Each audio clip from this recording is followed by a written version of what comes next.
to be all creamy, the first one gone, and then they try to see if they can take down anyone else. They got themselves the red dice, and even with the rekindling flame to bring back all creamy, this is the big one. Hogran is here. He's ready for it. The slam in. The angry beast has decided to unleash with the King of Trade and taken down Asshole as well.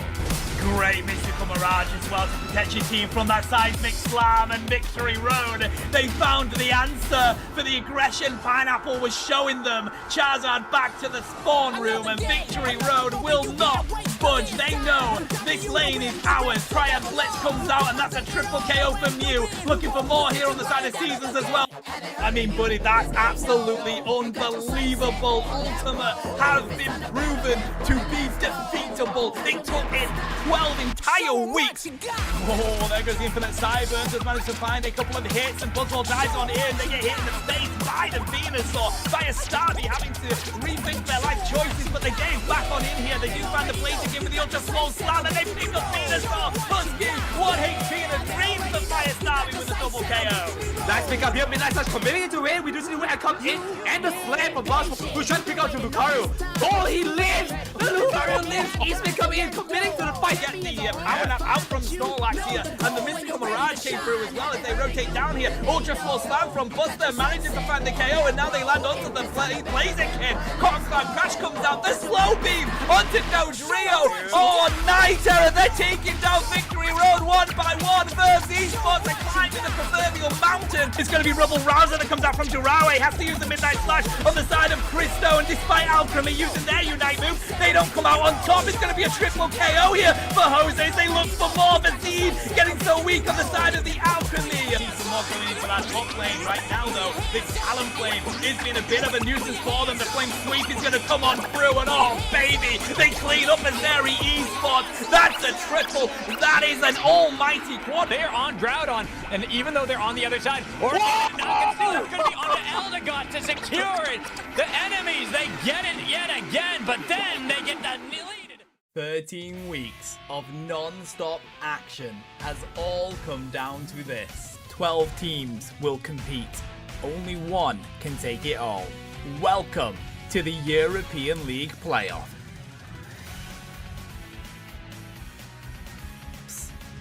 Kicking things off with the group stages on the 4th of October, teams have to fight for survival, with one squad being eliminated from each group.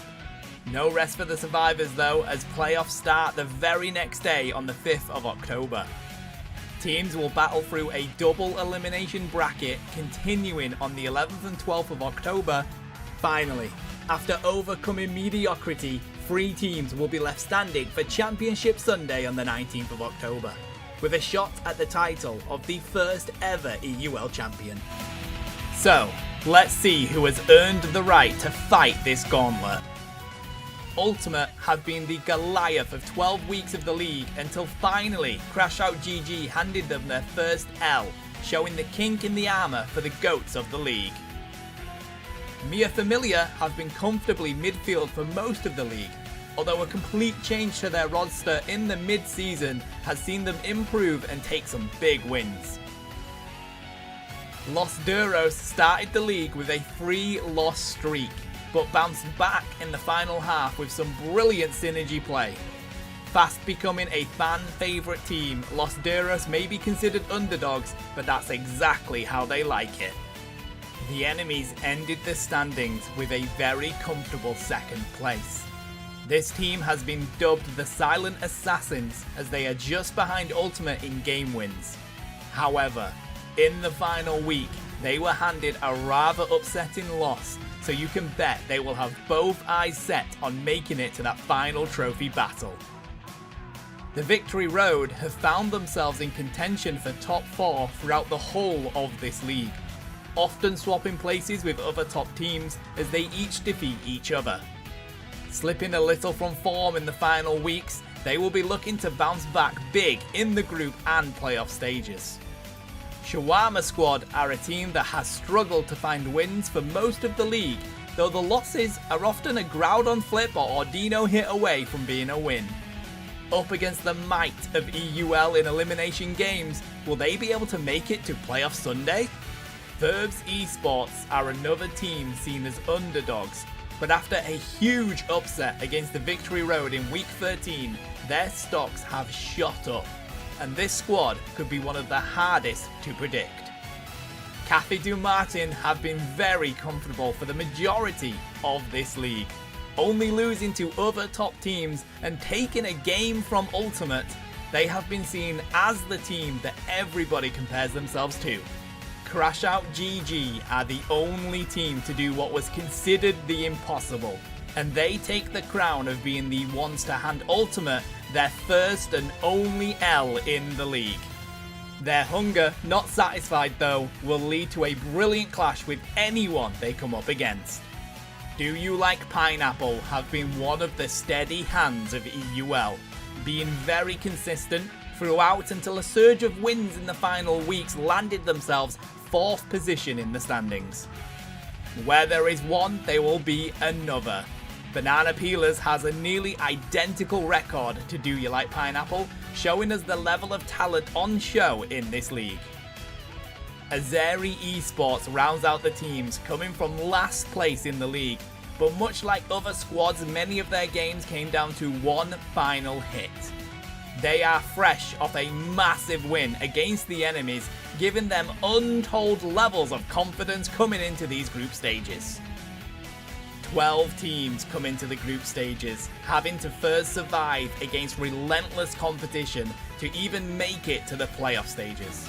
8 teams will remain as we delve deeper into a double elimination bracket, promising to show us the best of EU Pokemon Unite until eventually only 3 are left standing, each one eager for their shot at the coveted European League title.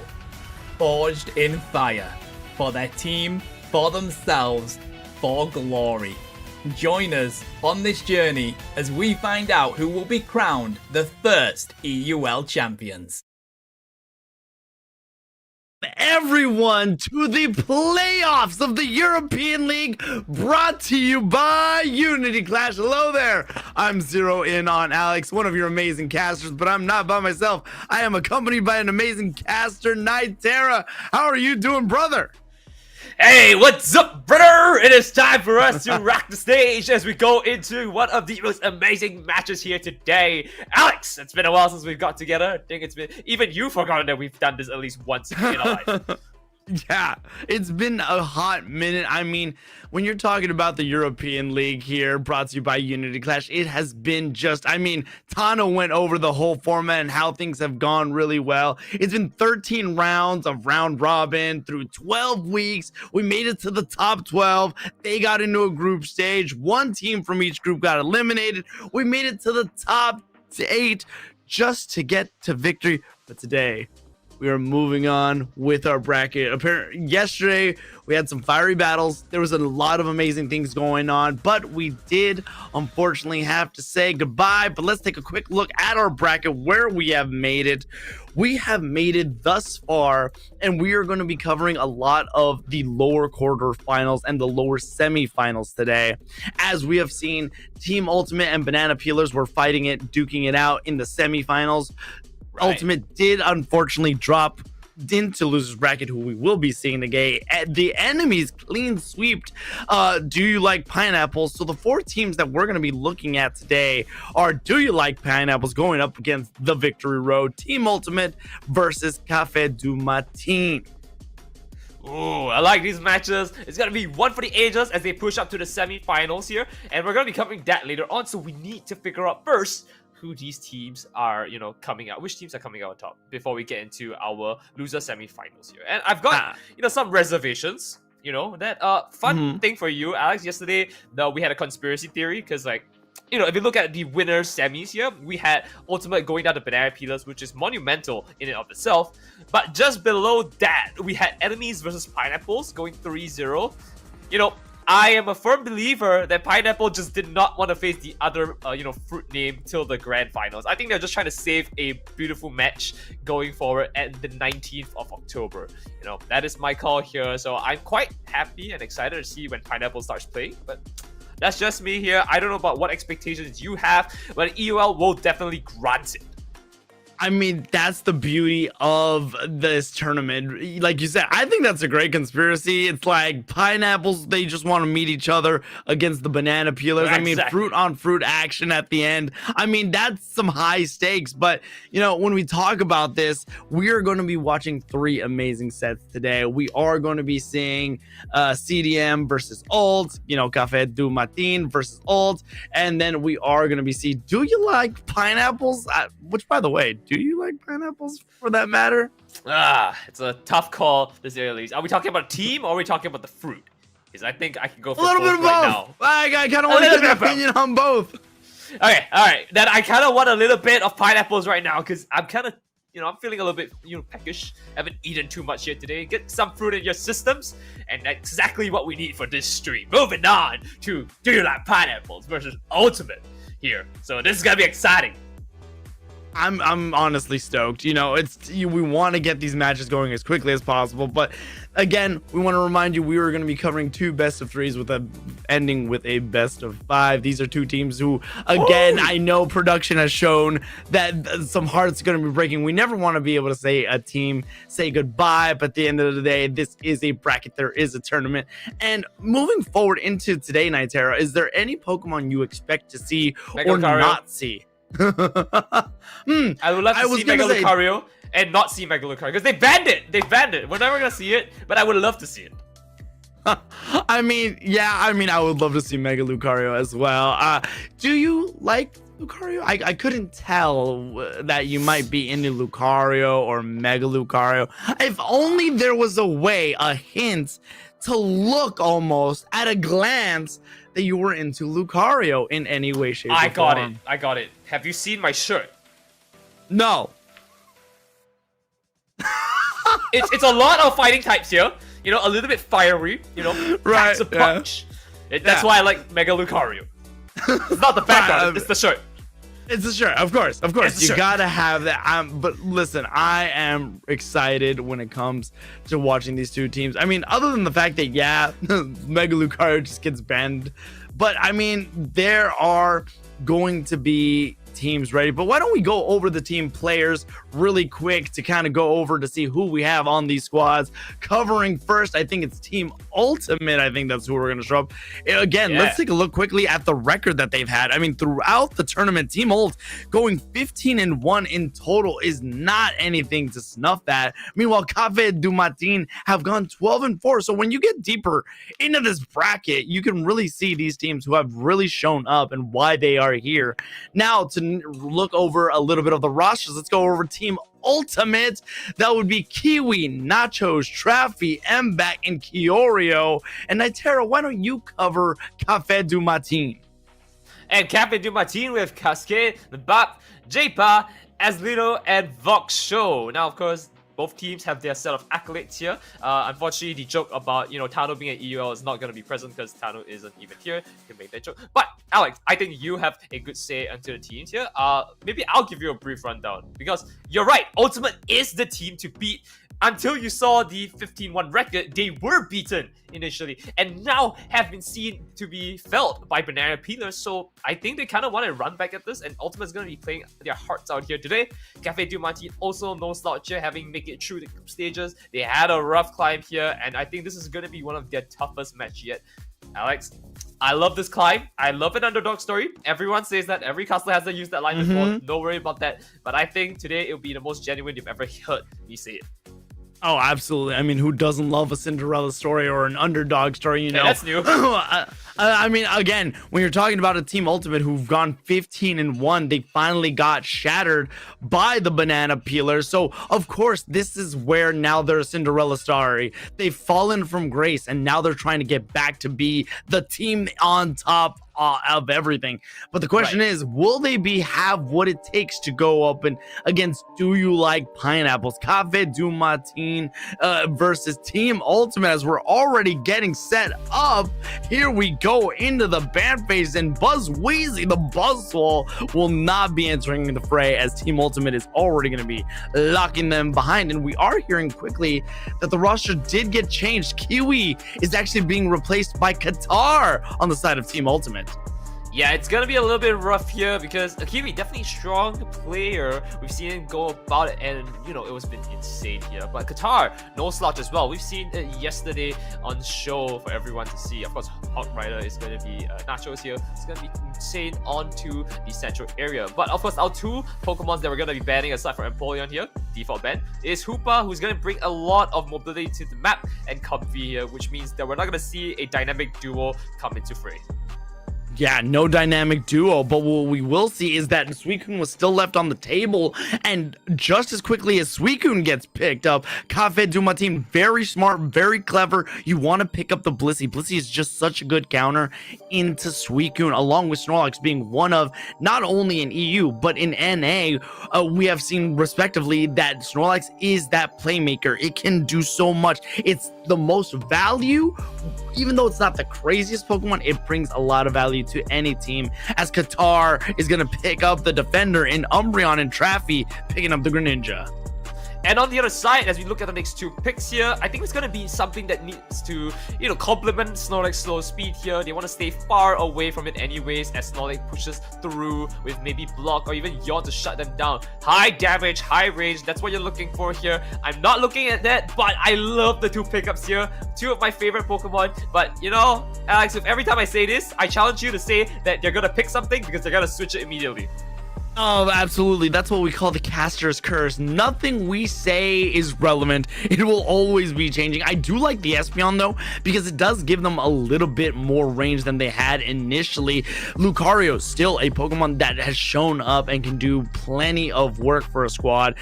Very keen of Ultimate, though, to pick up the Talonflame to be able to get to that backline in the Espeon, because right now for Cafe du Matin, they need to decide a final Pokemon they want to bring into this that's going to be able to do plenty of DPS damage, and that's going to be Cinderace for the side of Cafe du Matin. I totally agree with you on this one here, but as we take a look, it's gonna be Showmaker running in a final pick onto Cinderace here, and I would like to say the baby's first Mewtwo Y. You know, when we start off the game, this is gonna be the first one you pick up if you want to go hard and heavy in terms of mashing the A button, and sometimes I can tell you for sure, my phone has seen a lot of abuse from me mashing my screen. However, this is our lineup here, and I'm gonna ask you, Alex, who do you feel is going to be your favorite team? I love to ask this question, and Tano is always going to be like, it's a tough call. I mean, I'm not the type of person to be like, oh, it's a tough call. While I do think both teams are doing well on paper right now, Team Ultimate, I think, counters a lot of what Cafe du Matin has available to them. Talonflame can not only get to the Espeon, but it can also really reach the Cinderace quite easily, especially with the Brave Bird or Fly. So it becomes a lot easier to be able to take those, and that's just one Pokemon. Because when you look at the Cafe du Matin, while they do have a decent amount of rip, if Espeon and Cinderace go down, you're kind of left with just Lucario to put in all the work. Meanwhile, Team Ultimate has things like Suicune and Umbreon. I think on paper, at least, Team Ultimate already has the better team composition. Now, as I take a look at the team comp again, which you've so, gratefully just shared it to the chat, I agree with you. There's nothing mega about this Lucario if it's all alone, and so it's gonna be a tough call to see how they really, try to patch things up. They do have a lot of CC when it comes to, just having Suicune on the field here, and even if they win Sacred Sword with Zacian moving into this, so it's gonna be tough for them to really find a way in. So maybe Cinderace is a nice callback to it, but at the same time, can you really afford to let anyone go down the side of Cafe du Matin? You have ace comp Pokemon, right? You have Suicune, you have Zacian. Yeah, and that's the thing that's going to be hard for Cafe du Matin, but we are getting into it. Game 1 in a best of 3 of Team Ultimate being on your purple side. Cafe du Matin is going to be on your orange side. And into the central path, we have both the Cinderace and the Talonflame going to be clearing out the central path. Espeon being online already for J-Po is going to be huge as they get into this first big engagement.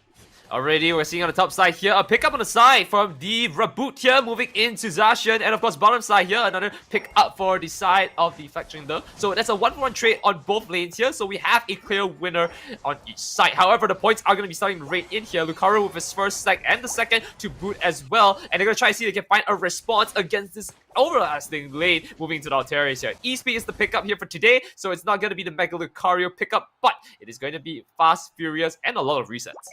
That's the key piece for Lucario, being able to just kind of dash around. Now Zacian might be trying to get another KO here, but Zacian might be taken down as the Bug Meteor Mash goes into pushing them away. And now, unfortunately for Mbach, they're trying to get away, but they have Blissey, and we talked about this a little bit in the pre-show, that those safeguards are going to prevent this Lucario from getting just stunned and frozen, and using the Pokemon of the Bundle Beat to E-speed their way to safety. Great job by this Lucario. And I also want to note, as we take a look at Zacian, that he was using Sacred Sword as the move of choice here, which means once again, we're going to have a very hard time for Cafe Du Martin to actually enter the fray here. And so, we're going to take a look at how this pans out for the Saab Ultimate and how do you want to approach the next few fights here, because, hey, if that's not going to go in safely, I don't really know how you're going to protect the team at the back. Cascade is going to be on their own. Now it looks like a 4-man push. Converge, big, heavy slam. Blissey is going to be able to get the knockout on them. Cinderace is leading the charge, which is not something typically you see. They do have to be careful of the Talonflame. Talonflame has opted to go for the fly. They do get the takedown. And this is what I was talking about. If you're not careful, Cinderace and Espeon can both be taken down by the Talonflame. That's a quick mash of damage going in through here as Hog Rider flies in, gives a big flame sweep. Heavy slam to try and defend the side as we do have a fly to try to sweep up onto the Swablues here. Getting a few more EXP. Cascade also losing a lot of HP. Cascading down back to the lane for that Citrus Berry. Moving forward though, the scoreline is 88 to 39, 7 minutes on the clock, and we're going to see the double Regis ensue.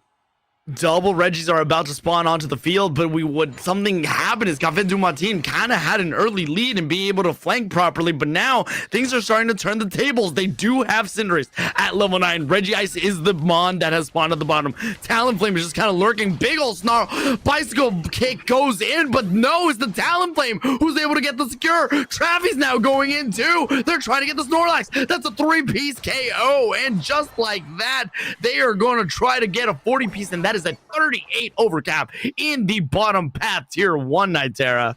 And I love the respect coming in from Traffy to not score the 40 and actually giving Hawk Rider or rather Nachos the extra points here. Needs the stacks here coming into the Moonlight Prime, pushing forward Flame Sweep to pull them back here so they can jump a massive 30 followed by the 40 here. Snorlax cannot stop this one coming here and is being pulled back into the fray. Almost getting KO'd as well. That is masterful play coming from Ultimate. Wow, things have gone from good to just worse in a matter of minutes. What started off as Cafe Du Martin opening their shop for business has quickly turned Ultimate. Something ignited in them. The push in the bottom path was incredible to continue pushing. And now Cafe Du Martin needs to come together. But you see Qatar coming out of nowhere with a big old or a cannon does fly out, finds a couple opponents. But now Team Ultimate is trying to pull the reverse Suno on Cafe Du Martin. And it's gonna be real crazy to say at least. We do see a lot of Psychic Energy fly across the street as one of our Stricken comes into the fray. They try to pick up the Sacred Sword. That does massive damage. And they do pick themselves up for 2. The Snorlax, the Blissey is down. There is no one to tank this. And they're gonna get some massive dunks into the side of the top tier 1 goal. 24 points to lock themselves in. They have an overcount 23. And they are gonna be moving into the next set of Regis down the bottom here. Hopefully you'll see what they pick it up for themselves. Team Ultimate is going by their namesake all of a sudden. They woken up a sleeping giant, just ready and duking it out level-wise. Team Ultimate has woken up. They're finding their positioning, and Cafe Du Martin needs to find a way to be able to not only engage properly, but the Snorlax going in for the heavy slam. Just what I was talking about. Play rough to try to avoid some of the damage here. Gonna go into the Blaze Kick to try to chase this option down. Zaishin does get away, and the massive freeze coming out from Suicune to protect their teammates, and this is why Suicune will always be valuable even without the damage. Being able to stun an entire team with one combo moveset is incredible. Do you see what I'm seeing here, Alex? There's an immediate frame 1 spawn to go into the entire home bases tier zone. And it's crazy. How are they able to break so fast? And that's kind of what Team Ultimate is so known for. Their aggression. And Cafe Du Martin, they gotta close shop now. They don't really have an option other than to, play it slow, farm, and find a way back out from the fight later on here. They do get a pickup for the Reggie Ice here, which is great, but Lucario is all on his own, and you kind of have to respond against Mbach and the side of a very, very dangerous Umbreon. On the other hand, though, we are going to be seeing Greninja getting so much damage taken out of him. The Surf cannot Trying to get my find his way head out. Trying to get my headset a little fixed. Sorry about that there. But we do see the Blazing Bicycle Kick come out. They try to land it. Now Cafe du Matin trying to put a little bit of a push pressure here. Cinderace is going to be in a little bit of trouble though with these flies as they do find it. Bliss Assistance does land on it. Allows them to survive. That's 4 members of Team Ultimate and Cafe du Monde going in for a convergence of their own. Trying to do quick math. Trying to get the most points that they possibly can. And that is a big overdunk for Cafe du Matin. But again, 356 to 205, closing the gap just a little bit with 1 minute remaining before Groudon rises into the central area of Thea Sky Ruins. Now, I gotta point out as well, since you did call the numbers, I'm gonna call the levels. And while we do have a level 14 on Cafe du Matin Cinderace here, we're gonna be seeing a response back onto the other side here. Talonflame on level 14, the rest of them pushing the level 12s here.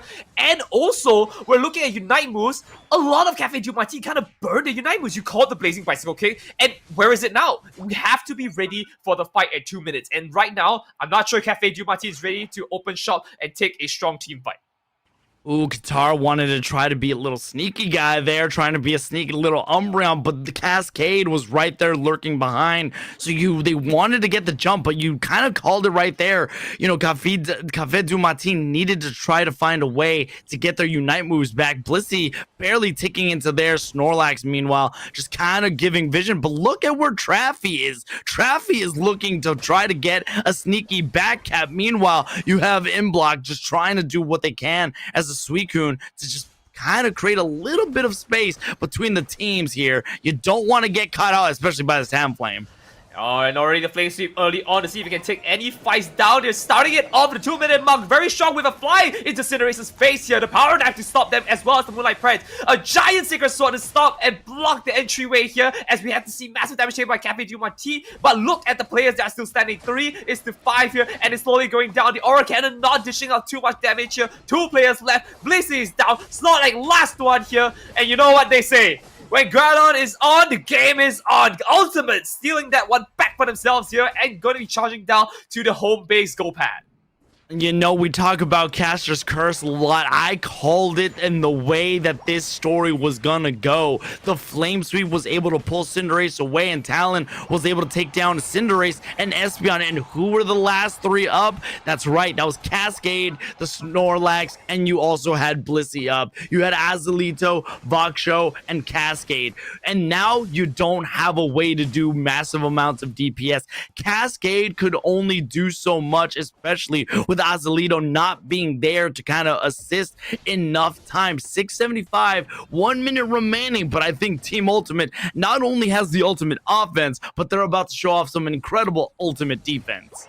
Hey, love the fact that you call their namesake here. The 150 is going to go in, and that's a double point for them. They do have a little bit of leeway. Kind of need to drop everything though. A strong defense coming in for the Sacred Sword and the block here, pushing them back in. But look at the defense coming back through for 3 KOs here. And Cinderace is just kind of locked out, trying to fight against 2 when we have Espeon, who's just not enough range to keep it up here. Slow and steady wins this race here, but they do pick themselves up for a nice trade against Zasha and the Cinderace. And well, what can you do with only 100 points maximum to drop here and 12 seconds on the clock? With 12 seconds, you could have all these pockets full of arrows, but it's not going to be enough. Team Ultimate saw their plan. On paper, we talked about the team composition, how Team Ultimate just kind of had everything better on paper, and Talonflame putting the extra nails on the coffin, and they take game 1 against Cafe du Matin. It's the tale old as time. No, not Beauty and the Beast. We're talking about the fact that this Talonflame, they knew their targets, and when those targets went down, so did the Cafe, because they need to close up for shop and come up with another brew. Right. I mean, it's like David and Goliath, right? And, you know, David always wins, but I think in this story, the Goliath falls forward, and, you know, David doesn't really have anywhere to run to. And it's kind of looking like that right now. Cafe du Matin having a little small step in, and then Ultima's like, hey, wait a minute. That's not how the story goes. You know, Cinderella time is almost up here, and unfortunately, it's gonna be 1-0 going to Ultimate's favor. Cafe du Matin needs to step it up if they want to hold their ground in the EUL. Yeah, I mean, they have been holding ground right now. And I mean, we talked about this before. Look at the record, 15-1. They have only lost, earlier yesterday. And now they want to come in and be like, hey, no, we're still Team Ultimate for a reason. And when you're looking at the damage across the board, I mean, everybody did their part for Team Ultimate. Not to say that Café du Matin didn't. It's just that they had more. I guess, when you're talking about like ranked setting, they had more squishies. You had two attackers who have what I would call either mid to almost long range. It's no Decidueye, it's no Inteleon. But again, Talonflame counters both Espeon and Cinderace so well that it becomes very hard. That's already one Pokemon countering two of your own. Meanwhile, you have the rest of Greninja for DPS, and when you also add on a Zacian, it becomes very difficult to deal with for Café du Matin. Yeah, and I like how you called the ranges out, because I had this conversation yesterday with, I could not remember specifically which caster, but we were like, there is different types of ranges, and there are different types of plays you can make with those ranges, right? But like, you could keep pelting them with damage, but when you look at this team, who do you pelt damage to? Like, Talonflame's just gonna run away, Greninja's quite fast, he's gonna run away, the rest of them are pretty tanky. And so, like, do you want a Burst Mage instead? And the fact that Cinderace was the last Pokemon to be picked makes me feel like they were confident they could dish enough damage over time, when obviously that felt really hard to do. Yeah, that's very hard to do, especially when you're dealing with so much crowd control. Something that we haven't even really touched on, the fact that they had. I mean, Suicune is a crowd control machine, but then you add on Umbreon, who not only can use Snarl to stun, but also stun a little bit with its Moonlight Prance. It does reduce shields by quite a bit, by about 50% nowadays. So again, when you have all these things and tools available to you, and let's not even forget that Zacian's Sacred Sword still stuns for about half a second, it becomes very hard to deal with when the only counter to crowd control was Blissey, but Blissey can only target one Pokemon at a time. I mean, that being said, that is also an important thing as well, right? Do you want to dedicate the only healer in your team to, do crowd control, like, clearing duty? Like, that didn't feel right as well. You have a really big blocker in Snorlax, you kind of need to keep him healthy. Was Safeguard the real play here, or should he have gone for, like, healing instead, right? I mean, right. So I mean, when you look at this, yeah, I mean, you have to go Safeguard with that much crowd control, because the eggs, I mean, you can only heal so much with crowd control being available. But I think at the end of the day, what Café du Matin did wrong, or I'm using air quotes wrong, is that they allowed themselves to be too squishy without much. And you kind of talked about it a bit, the movement. Talonflame and Greninja have great movement. Even Zacian, knowing that the fact that it has its ability, Intrepid Sword, to be able to power that up and use a move again, like a dash, like Play Rough. I mean, the mobility was all for Team Ultimate, and Café du Matin had a decent amount of range, but Talonflame quickly was the one to shut things down. And with the amount of crowd control they had, well, they had more crowd control. They have also a cafe control, because they have them under their control, and we will see what happens in game number 2. You know what, Café du Matin might need to set up shop quickly and grab some caffeine in their system. They're gonna need to overdrive that mobility problem here by getting faster themselves here. And there are a lot of Pokemon that fit that role. Ashpriesters, they can pick up that. Alternatively, you were right to call out the Inteleons and the Decidueyes here. I would love to see some of those enter the fray. Absolutely, but as we get into game number 2, Café du Matin is going to have your first pick, while Team Ultimate is going to have your second pick. Comfey already looks like it's not going to be entering the fray, and just as equally, Buzzweezy will not be seeing the light of day in this matchup. Already, I feel like the bans were kind of weird. I think the default bans that you're going to look at, yep, it's going to be on the side of Ultimate here, going with Seikun and Buzzwole. And I mean, if you're going to look at the other side though, is Hoopa really something you want to ban? Your first pick, you got to pick something really pivotal here. Empoleon was on the fray here, they've read my mind. Yeah, they definitely read your mind. Empoleon is free for the taking, and that is a very powerful Pokemon. And I think that's why they wanted to ban the Hoopa, for the simple fact that they don't want to have to deal with Hoopa giving Team Ultimate too much movement.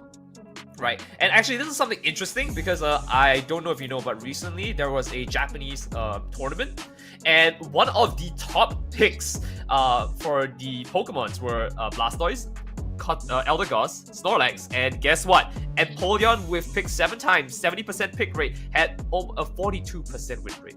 And so, I mean, that says a lot. It says a lot because the Pokemon still provides so much in its kit. I mean, right now, if you go Metal Claw, you get a decent amount of shield to be in their face. Hydro Cannon still creates an amazing burst of damage at a given range, a mid-range, if you will. And on top of that, especially if you have your Torrent gauge completely filled up, Hydro Cannon shoots out a little bit of a whirlpool that you can kind of stand in terms of defense. But Team Ultimate going to be taking a page out of Cafe Du Matin my and God, saying, wait a hey, minute. we're bringing the Cinderace out and a Lucario. We're going to show you how it's done. Oh no, I don't know if that's the case, man. I have a very big feeling that last pick right there on Hawk Rider or Nachos is going to be an Espeon. I think they're gonna school them here today, and there's a very good chance if they realize that, this is gonna be devastating. Oh no! It's gonna be Zero Aura! One of the strongest picks that Nacho could bring in. That is terrifying if you are on the side of Cafe Du Matin, but that's not to show up that they don't have an amazing team. I think this time around, Cafe Du Matin looks so much better on paper, even at a glance. Not even just talking about the Empoleon, but also talking about the fact that Urshifu is also on the same squad. You have Mew, who has become one of the best attackers in long range. You have a good healer, and you have a decent amount of crowd control. So I think on paper, Cafe Du Matin has a better look, but I think Team Ultimate is kind of playing the reverse Uno. They're saying, hey, we'll take 4 out of your 5 and show you how it's done. Kind of like you said, school them a little bit, but you know, Nachos being on the Zero Aura, that is going to be terrifying to have to deal with. I want to know a few things here. First of all, that the side of Ultimate have primarily physical attackers, so that's going to be the spread of their damage. On the other side though, Cafe Du Matin, a nice little spread across here and there, but they have one thing that I really like, and that's the range differences. Mew is on the back line, special attack damage, so it's still okay. And you have 2 at the front here for, we have also Empoleon on special attack damage. Urshifu is going to the front. So if you're gonna be Nachos here and try to use your discharge to pull people in, you don't exactly have a way to go into Mew. But at the same time, you know, taking Empoleon is wrong, taking the Urshifu is wrong, bringing them closer range. That's going to be interesting to see how it pans out here. So without further ado though, game 2 is looking to be fire. Cafe Du Matin on your purple side, and Ultimate is going to be on the orange side. Let's get into game number 2. Cafe Du Matin, they're going to be sending the little cub food to get Urshifu early and ready. And they are going to send their Umbreon alongside there, though. They don't want to see any invasion, because that is a really big counter if you invade. No invasions are going to be happening around, though. Japa, though, trying to get some good boosted autos as they do send Traffy into the bottom path, and they get a big old KO. Good job by Japa to be able to get that good KO. And this is going to get a start of something new, as we have Cafe Du Matin actually taking lead in terms of the KOs right now. A bit of EXP going in here, and you can see how dominant already this little penguin is like going in. Pingu trying to make some headways for his team, blocking already 50% HP from both sides here, and Hawk Rider taking a massive boost to auto from Mew to set the stage up for the 9-minute mark. I mean, that's the thing, right? When you talk about Piplup, its early game is actually a lot better than people give it credit for. I mean, its water gun can do so much damage. It's not in the level of Inteleon's water gun, but it's still good enough. First engagement here, Hog Rider is going to be going in. Big boosted auto along with the Electro Ball Doc Show. Going to be taking up most of the damage. Nobody wants to overcommit at this point. It is still early in the game, and it is the Water Bear, the Rapid Strike Urshifu variant that Cafe Du Matin has decided to take on. I think that's pretty evident with the Razor Claw that he's picked up for his item set here, but I think the more important thing is that they have so much domineering power when it comes to this, because look at them, they're on the other side of the map here. They're already forcing Nacho to take a KO potentially here, but no, it's the reverse. The Water Bear going down for one, Elagos returning a favor, and it's down to Prinplup to actually make a runaway before he can go down. Umbreon as well, looking very low. They're gonna try and chase it down, but to no avail. No avail at all, but the Prinplup is going to try to get a big old 30, try to get a little bit more EXP, because once Empoleon is up and going, it's a lot more dangerous. Regidrago is up. They are kind of going. There we see the Zero Aura going in. Didn't pull anybody away. Damage is going to be down, and no, it's actually Zero Aura who's able to clean it up. Now a big engage onto Mew. Mew, though, does get taken out. They might have put up a wall, and the Raboot used the little low sweep kick to get in there and get a good auto, and now we see Showmaker trying to put on a show. They're going for a 2. They might be looking for 3, but Snorlax's not going to allow that to happen. And already we're seeing such a dominating play coming from them here. This Snorlax a little bit overstepping its boundaries, gets punished for that, and they've got so much dunks to go in as well afterwards. Now on the top side though, we're going to be seeing Empoleon trying to make some headways here, facing a really dangerous fight. Bottom side though, we have a 3v2 situation. This Missy's out of place here, and Buck going to be back to base, as we do see a Solar Beam to finish it off. This charge might be able to pull for one, but no, ditches the damage out to Voxshow, and unfortunately gets KO'd by the chase of the Urshifu. Urshifu is able to go into the flux zone with such ease to kind of just zip zap punch its way through. Traffy though here, they might be trying to give a little bit of envision, but the king is here, Cascade on the Empoleon, and now just look at this. The Regieleki is going to be taken down. Regice is the variant that gets captured for the side of Team Ultimate. And of course, on the other side, we're going to see them also pick up the Regice here for the HP recovery, and that's a great start. They're picking up the levels here, and it's slowly starting to even out across the board. The Ultimate has a lot more power spikes in their kit right now. They don't really have a lot to sustain to fight against what is going to be the Ultimate Sovereign Slide going in for 2. Pushing for it here, we have a Polypod here that out. Aura Cannon committed, but again, it's only going to count for 1 Eldegoss here, but they're still on the pad. They're still fighting, and the damage is flowing. Cascading downwards is going to be Cascade himself, who unfortunately has to take 1 for a team, and now with 1 Umbreon left in the game, trying to defend this. I don't know if you want to stay for a 4v1. Urshifu returning the favor here. The Blazing Bicycle Kick hits onto the show. Moonlight Prayers to see if he can sustain himself with his team here. They do pick 1 on the Lucario here, but going down is Urshifu moving forward here. One more time, J-Pop flying in with Electro Ball here. He does not pick up any KOs here, and they do see the Blissey running away. Mystical Barrage to see if he can stop against Snorlax, and I do not see an answer in, except for Mbok taking in 2 Citrus Berries potentially to save himself. A nice block for his teammate here, and they're able to pick themselves up for 1 more KO onto the Umbreon, onto the Empoleon, and finally, it is going to be the calm after the storm, with Ultimate taking so many more KOs than Cafe du Martin. Cafe du Martin tried their best to put up a good amount of defense, but Team Ultimate's offenses just came in crushing it. Great job, great positioning by both sides. I mean, we saw the Sovereign Slide try to start this whole thing, but they were cha-cha sliding away. And right now, at the 5-minute mark, we are looking at 143, 128, a lot closer matchup this time around. Team Ultimate does know they have the aggression, though, as Zeraora is trying to find Urshifu. Urshifu is going to be able to get away, though. But Team Ultimate trying to come alive in what they're known for, big scores, big offense, and Cafe du Martin, at least this time around, has been able to slow them down. And already are so primed and ready for the fight. Both teams are postured to see if they can pick up against the Regieleki here. Starting the fight though is Umbreon, giving a massive damage, going through this charge from the back here, pulling in the Mew from far away. Sovereign Slide is not the engage here, as we do see a little bit out of position is going to be Cinder Ace here, as they do pick up Naturals finally onto the Zeraora. Last one standing here is going to be Lucario, who picks up 1 for the side against them, and again, that is only a pity KO at best here. With maybe a 40 point? No, we didn't even see the 40 point go through. Umbreon double the count here. They do have the damage tacked on here. It could be a good chance to fly in with the Regieleki, but otherwise, I don't think it's worth the investment. It's not worth the investment. Bliss Assistance does land, and they allow the Regieleki to go in. Scores are going in. Big 40, 128 to 199. Power Nap is going to put them to rest. Blissey does not want to stay here long. 3 are going to try to converge on the Snorlax. Snorlax can be taking a bit of damage, but at this point, they're just kind of playing the distract tech.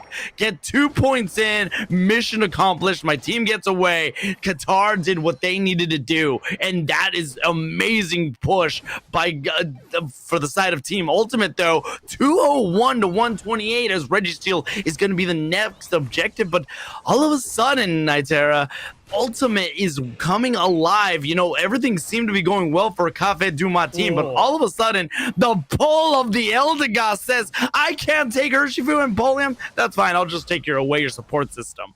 That's crazy. I saw it happen. I just love to see it. Empoleon going crazy in here. Sorry, no, Urshifu going crazy in here. But we do see Empoleon as well, taking himself out for 2 here. 1 Cinder Ace and 1 Zeraora. Now, of course, Mbok has to back away from this though. But we are going to be seeing a pickup from Urshifu, returning the favor on Cairo potentially here. And there it is. There's the pickup. He could not run away from the bear. Snorlax hitting for a nasty 3 knockout here. As they do try and force points in. They do have 41, but it's not enough. The Power Nap coming through from Snorlax to stop them. They do have the block pushing them in. This is insane. You don't want to push them into your attackers here, but they still managed to walk out with the most amount of damage here for a double KO, and of course a pickup on the little Dark Dog. Genius move by Qatar. Being able to use the block to push them into the flux zone allows them to move not only movement slower, attack slower, even though it's typically not somewhere you necessarily always want to push them to. Being able to slow them down for the rest of their team to kind of converge on them was an excellent move by the side of Qatar. Reggie like he's going to be taken away, and 169 to 201. Groudon is about to rise on Thea Sky Ruins. And the good thing is that their point lead aren't too far, which is great, right? Because now you kind of can play this Groudon game where whoever gets it will technically win. They need to be careful though, because Boksho in a weird spot. Discharge coming through, not pulling thankfully, but it's going to give them a little bit of a scare if they get pull. Basketball comes in as they do try out, and Nachos is stuck, unfortunately, going to the Mystical Barrage Mew, who takes them out for 1, and Snorlax 2. Now they have no tanks going into this. They need to be careful here. Blazing Bicycle does pick up on the Groudon, denying them of any of the buffs here. They might lose the Blissey and get 1 buff in, but Lucario stands strong here. He can hold this on his own, but he has to try. He has to try. Extreme Speed's going to be going in. They're going to be giving that up. And I mean, when you talk about the breakdown of this, there's still going to be time left on the table, especially that the Empoleon was not the one to score there. 120 now, the Team Ultimate going to try to converge. They get 2-3 big KOs. Incredible pushback with 1 minute still on the docket. Urshifu and Mew are the only ones standing. Team Ultimate still has Lucario on the buff. They might have another one. This is going to be a big comeback burger here, and now Team Ultimate's looking for more. They need to keep this Lucario live and well, because this could be their playmaker. Cinderace is going to try to score. They get 46. It's 349 to 363. Nitera. Team Ultimate does take down the Urshifu. Convergence is looking down here. Big heavy slam block going in. Points. They're trying to push here. Cinderace staying at a good amount of distance away. Snorlax gets it. Another score goes in. 381. Empoleon, Eldegoss, and all that's left is the Umbreon. That it bust out the brooms. Santa Maria, because that is a clean ace sweep for Team Ultimate. And Ultimate showing a great show here on how they actually turn it around. Cafe Du Martini in the tree for 9 points was very close to victory here. It really came down to the wire. They needed this one team fight to lock it in, and unfortunately for them, it's going to be C'est la vie. C'est la vie. We must say goodbye. But what an absolute crushing experience. As when you look back, and I can't wait to see the replays on this, is Cafe Du Matin had everything going for them. Nachos used their Unite move with Zeraora, and it landed on Japa, but Japa used the Mystical Mirage to avoid all of the damage from it. They were able to survive it, and then not only did Nachos go down, I do believe it was Lucario or Blissey, somebody else went down, and Cafe Du Matin had all 5 members up. I thought they were going to try to converge, but meanwhile, Traffy was already ripping away, on Traffy's last breath, threw out the Blazing Bicycle Kick, secured it, and it really looked like everything was going to go Cafe Du Matin's way. But in the end, the Team Ultimate showed up, and they showed what they're made of. I mean, we have to give it to Traffy, right? At the end of the day, that Blazing Bicycle Kick might have actually saved them the game. Had it not been for that pickup on the Groudon, there's a chance that, you know, Cafe Du Martin would have 5 buffs, they would have gone in, they would have scored, and then they have to play the long game against Ultimate. So that's my MVP for this match. But if not, it is going to be a rough one, as we do have a send-off on Cafe Du Martin as they shut her down here. We're gonna see the replay.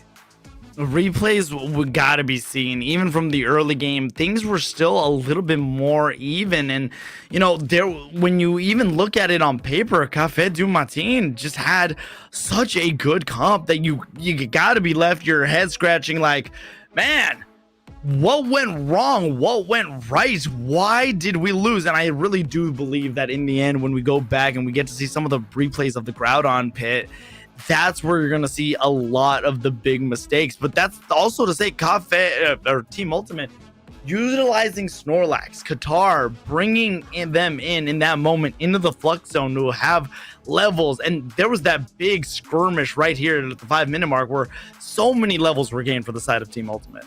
And you can see how in this showing here that's absolutely true for the case here. Doing so much damage, it doesn't really matter if you hit the Regieleki early on here. It matters more that you are able to take team fights as a team together. As you can see, Urshifu taking down 1 on the Zero Aura here, and then there's left Lucario. And they choose to back as well. There is actually a lot of discipline going into that. And Cafe Dumati was able to capitalize on the fact that, you know, they wanted to play safe. There were good times that they were being risky. There were good times that they were able to take advantage of playing safer. But at the very end, it really just came down to that last steal here. And I gotta give it to them. It's a nice touchdown moving into that. And they played their hearts out there. But, you know, there's always a winner and loser in every story. And today, Goliath just didn't get hit by that slick shot.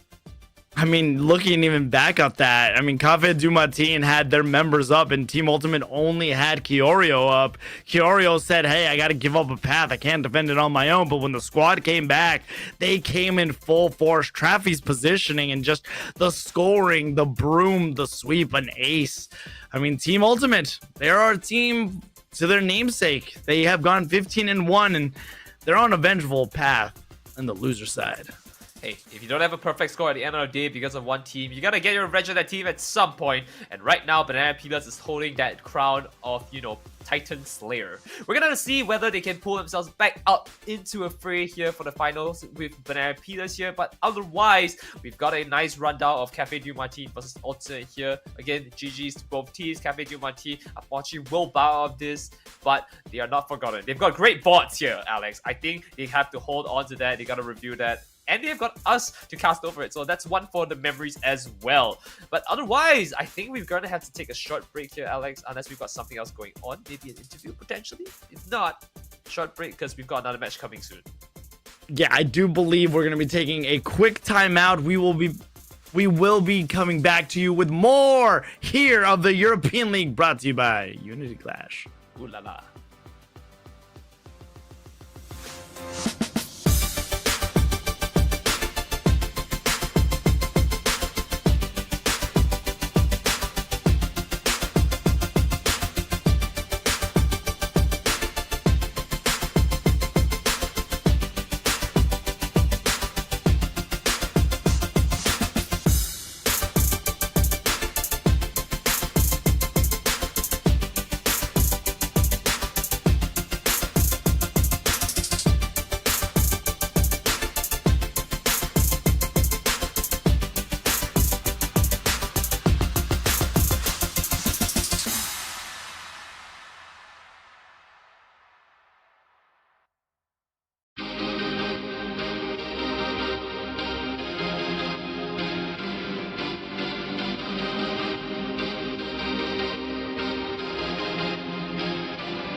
everyone, welcome back to Unity Clashes European Unite League. I'm Nitera, and of course beside me, we got someone pretty handsome on the mic here. It's Zero in on Alex, who will be going through to our second match today of the losers bracket here. Now, Alex, this one's going to be an interesting one as we jump straight into the match scoreline here, which is Victory Road with 11 wins to 6 losses, and Do You Like Pineapples at 11 wins to 7 losses. Now, what are your thoughts? Well, my thoughts are, and this is going to be a controversial take here, is I do like pineapple on my pizza. And I know there's going to be people ready for the pitchfork, so I'll be going over Team Pineapple here, where we have Daddy Leon, Skullbone, Nils, Biter Pig, and of course, Beach. This is a squad ready to rock and roll. Biter Pig, definitely just a great support player, but why don't you go over the Victory Road? I'll pick up the baton here. The Victory Road, we have Caesar, or CF Caesar, Brat. We have Mifil, Greg 22 centimeters, if you know what I mean, and Paul. Yeah, just Paul. Paul. Right? Yeah, and we're going into that here. It's going to be an interesting one. Victory Road has made quite the storm into the losers bracket early on here. Having to be sent in early was one thing, but then they beat out, I believe, yesterday's Verb Esports, which is going to be a heartbreaker. We're going to help you relive that. It's another, flashback moment. We're not going to hold on to that, right? What's important now is the Victory Road is going to hold on to their wins, the people they fought, the friends they made along the way, and show you how to slice and dice pineapple.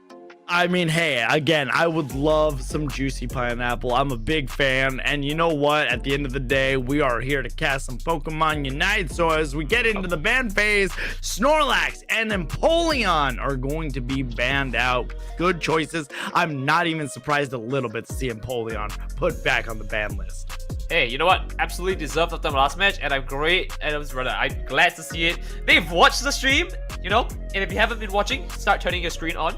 Stop listening to this like a podcast. There are actually games going on. We are finally going to be seeing them lock them out because, hey, I don't want to see another Pokemon that runs into the field with a Hydro Cannon, or any cannon for that matter. Yeah, no cannons allowed unless you're talking about Blastoise. Big man Blastoise. Suicune is still notably on the table with its counter Blissey being on the ban phase. We will see what the Victory Road decides to opt in, and of course at the last second they do lock in the Ice Princess there. Suicune gonna be bringing a lot of Frozen, and it's gonna be a little hard to slow it down with Blissey being banned out.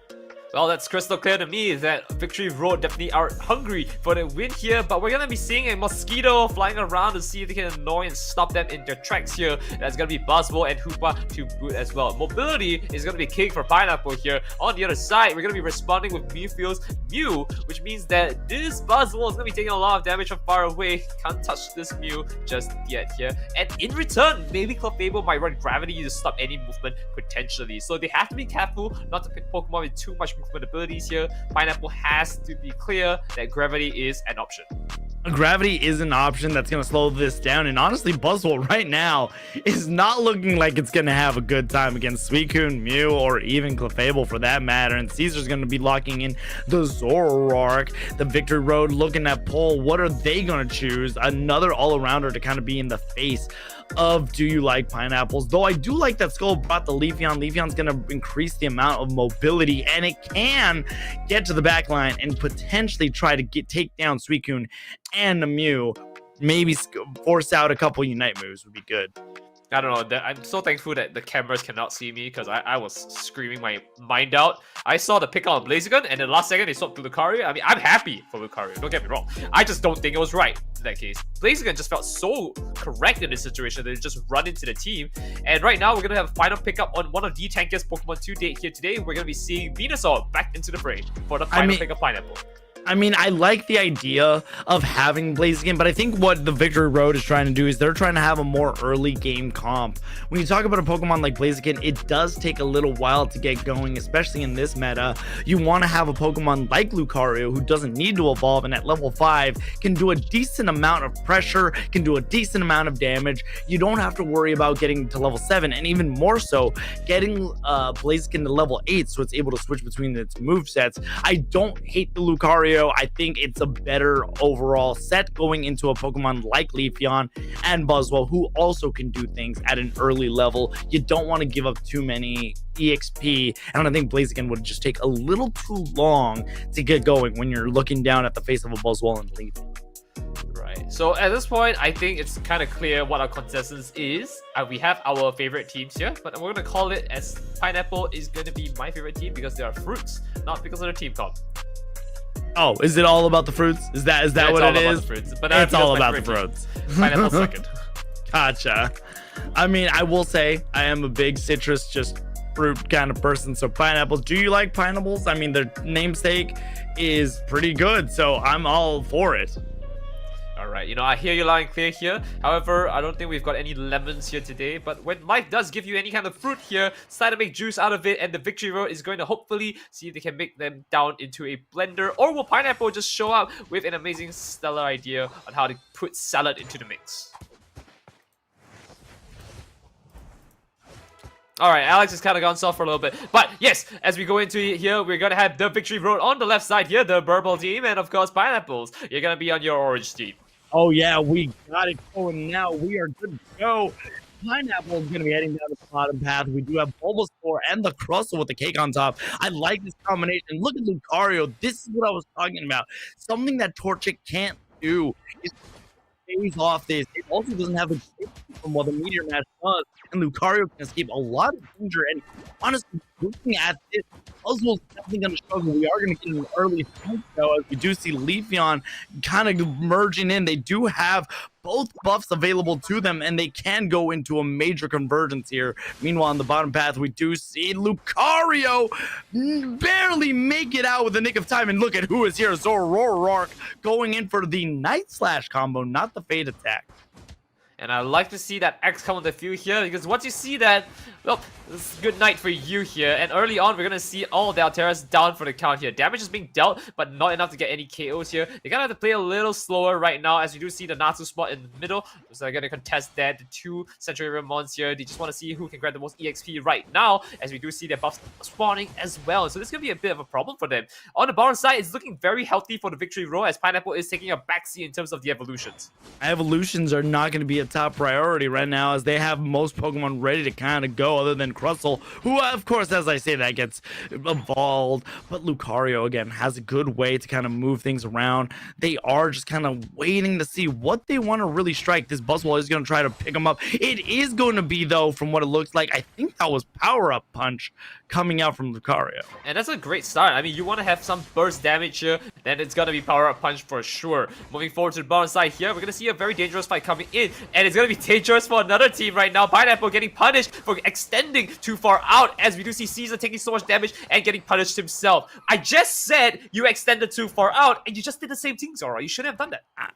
I mean, Zoroarks can get confident, especially when you get a good KO on Skull like that. They figured, hey, I can get another KO, especially because Ivysaur was relatively low at the time, but Night Slash did just not reach the distance that they needed it to. Now Regidrago is going to be the center of attention here. Zoroark is kind of looking around. Clefable also, they're going to go in. They're going in for the Night Slash again. Get the damage out. Clefable just slaps against the secure, but Zoroark once again goes down. And these hyperspace holes are allowing for good reheals for the side of Team Pineapple. And traditionally, Clefable just picks up the attack specs, right? So you just want to get scores in. So getting the Red Dragon buff is not actually the worst thing in the world. It's a great start for them. They could get one more additional stack faster, especially with that 20. But how do you defend against this? This is a massive 90 dunk. Do they want to commit to this? There's the commit, and there's no pad to run away from. It looks like Lucario is unfortunately going to be taking a massive amount of damage. Maybe Clefable can save it, but I don't feel confident unless it's Lucario running away, like we see here.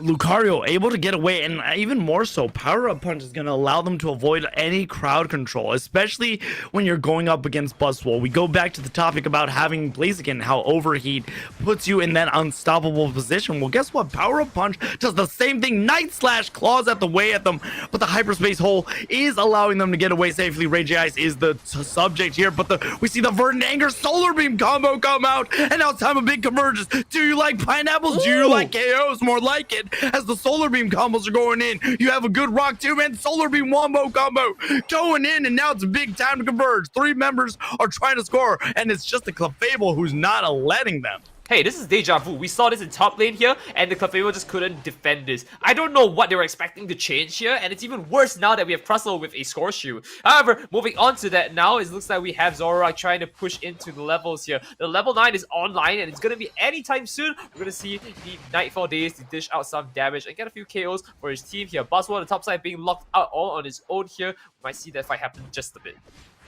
Just a bit. Zoroark, though, going to need to try to defend this, but Buzzwole is able to capture Night Slash, going to try to do as much damage as he can. Buzzwole doesn't get away. Aura Cannon also comes out, and then you see the Ultra Soul Slam. That is a fly Clefable, able to knock out the Leafeon, and a good push away. Though, wow. A good job for the side of Victory Road to try to defend this. And this Zoroark going Night Slash, trying to take down Crustle. Crustle is taking on everybody in the universe, and they just finally get taken down by Lucario. That is very true. You know, Night Slash already stands for one thing for the enemy team, and it is Nighty Night. It's lights up for you. You're back to the Pokemon Center. Moving into that, though, Mystical Barrage to actually try to stop his team here, but gets knocked out all the same because this Leafeon is out for blood. Moving down, though, we're going to see a slice and dice here, and this trimmed bush is going to be coming in from Zoroark here with an additional KO onto Leafeon. A Leafeon is going to be a key piece. Good Leafeon KO is going to be good. Beach is just trying to kind of give a little bit of vision as we're crossing past the halfway mark. 173 to 177. Nitera, when you talk about a team that's going toe-to-toe, I mean, we saw it even in the record, right? 11-7, 11-6 between these two teams. I mean, how much closer can you get with records and AOS energy? Well, it's gonna be a lot closer than that. I mean, yesterday we had like a 1 or 2 point difference. I don't remember. And that was the last game here. But if every game is gonna be like this, I think we've got a fire set coming in for it. One thing's for sure now is gonna be that this bottom Reggie is gonna be in a really rough spot. You know, seeing two teams towering over him here, the rings are bound, and that means there's an entire team of pineapples that are gonna be hollering with his way here. Now, of course, we have one player on this hut here against a Oracan Lucario, but it's gonna be looking really rough here as the further angle does come in. They don't pick up the Reggie Ice, so that means Victory Road does pick it up on themselves here. And what can you do against the overwhelming might of the Victory Road? Victory Road is looking to try to score big money points. This could be a 45 overcap, opening the gates to the 228 to 197. Still very close. Regieleki did find its home in the top path, and I think Buzzwole is going to try to dunk and deposit its 40. Breaks the top path.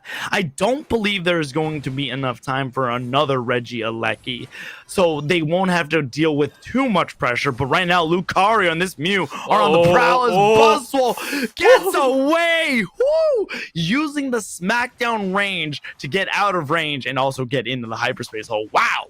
Well, unfortunately, if you do see a Crustle who is unable to get away here, and that's KO down to them, but hey, you know what? All the same, that's a nice call out from the side of Victory Road here, who's punishing them in their base, by the way, so that's a tough one. But otherwise, we're going to look at the numbers again. It's getting a little bit further, still fairly close though. 2-8 scores to 2-3-7 here across the boards. We have a level 12 pushing up for the Victory Road here. Our first level 14 of the match on Zoroark here on the other side here, slowly pushing that level 11s a little low on the 12s.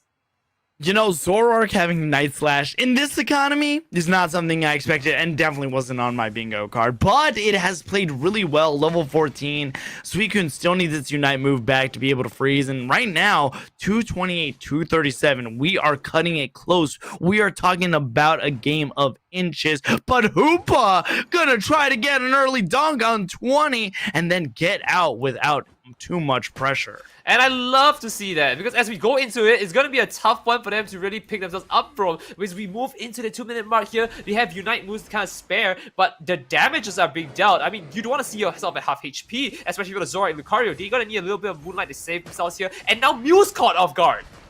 Mew's caught off guard with a little bit of the rock, but here we see the Emerald Two-Step. Emerald Two-Step says, no, I don't think so, Mystical Mirage. Rings unbound for the Hoopas. They're trying to duke it out against Suicune. Suicune's going to be taking a load of damage, but Zoroark finally trying to find a target here. They're trying to get stunned out. They use the illusion, and they release their Unite move, but it's to no avail. And unfortunately, it looks like we do have a Suicune that's actually down for a count here, trying to find its way into the enemy team. And the one that's actually going to be felled here is going to be the Buzzwole if he stays too long. Two beams come across here to the ground on here, but we don't see the streams be crossed because Daddy-O is going down, not without a fight here, picking themselves up one for the Mew, and now the teams are kind of set here. One Buzzwole to their name, they've got to try and stop this Groudon, but the rest of the team is flying back in strong. Do you like Pineapples or do you like Groudon? Because now you got to decide what the play is. 1 minute on the clock.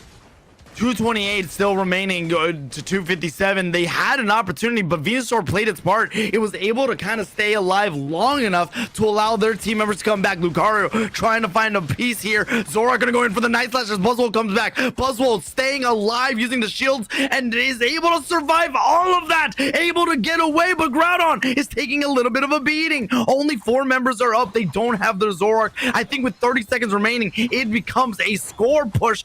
Tier 1 is still available if Pineapple wants to push, but no, it does look like Pineapple's gonna go for the Groudon. And it's starting it just a little bit more. The pick comes on the side of Victory Road. Does pick it up. They have the points. They're going in. And that's the best part. Because if they didn't ever get this, they still have a crossover Scorshoe. Right now, they're going to try here the Mr. Mirage here to try to stop them out. And of course, it's going to be one Hoopa with a auto attack that hits everyone to stop. They try their best here. The 15 down on the side. Pineapple does have something to go in. It's going to be tough. Holding it close. They're 50 points away. They can turn this around. But no, the KOs come in. And I think this is going to be time's up. Do you like Pineapple has gotten away with everything they wanted, and Victory Road, nothing they need. I think we need to go a little bit to the scorecard, but I do believe I think you're right. They were able to hold on. And no! Are you kidding me?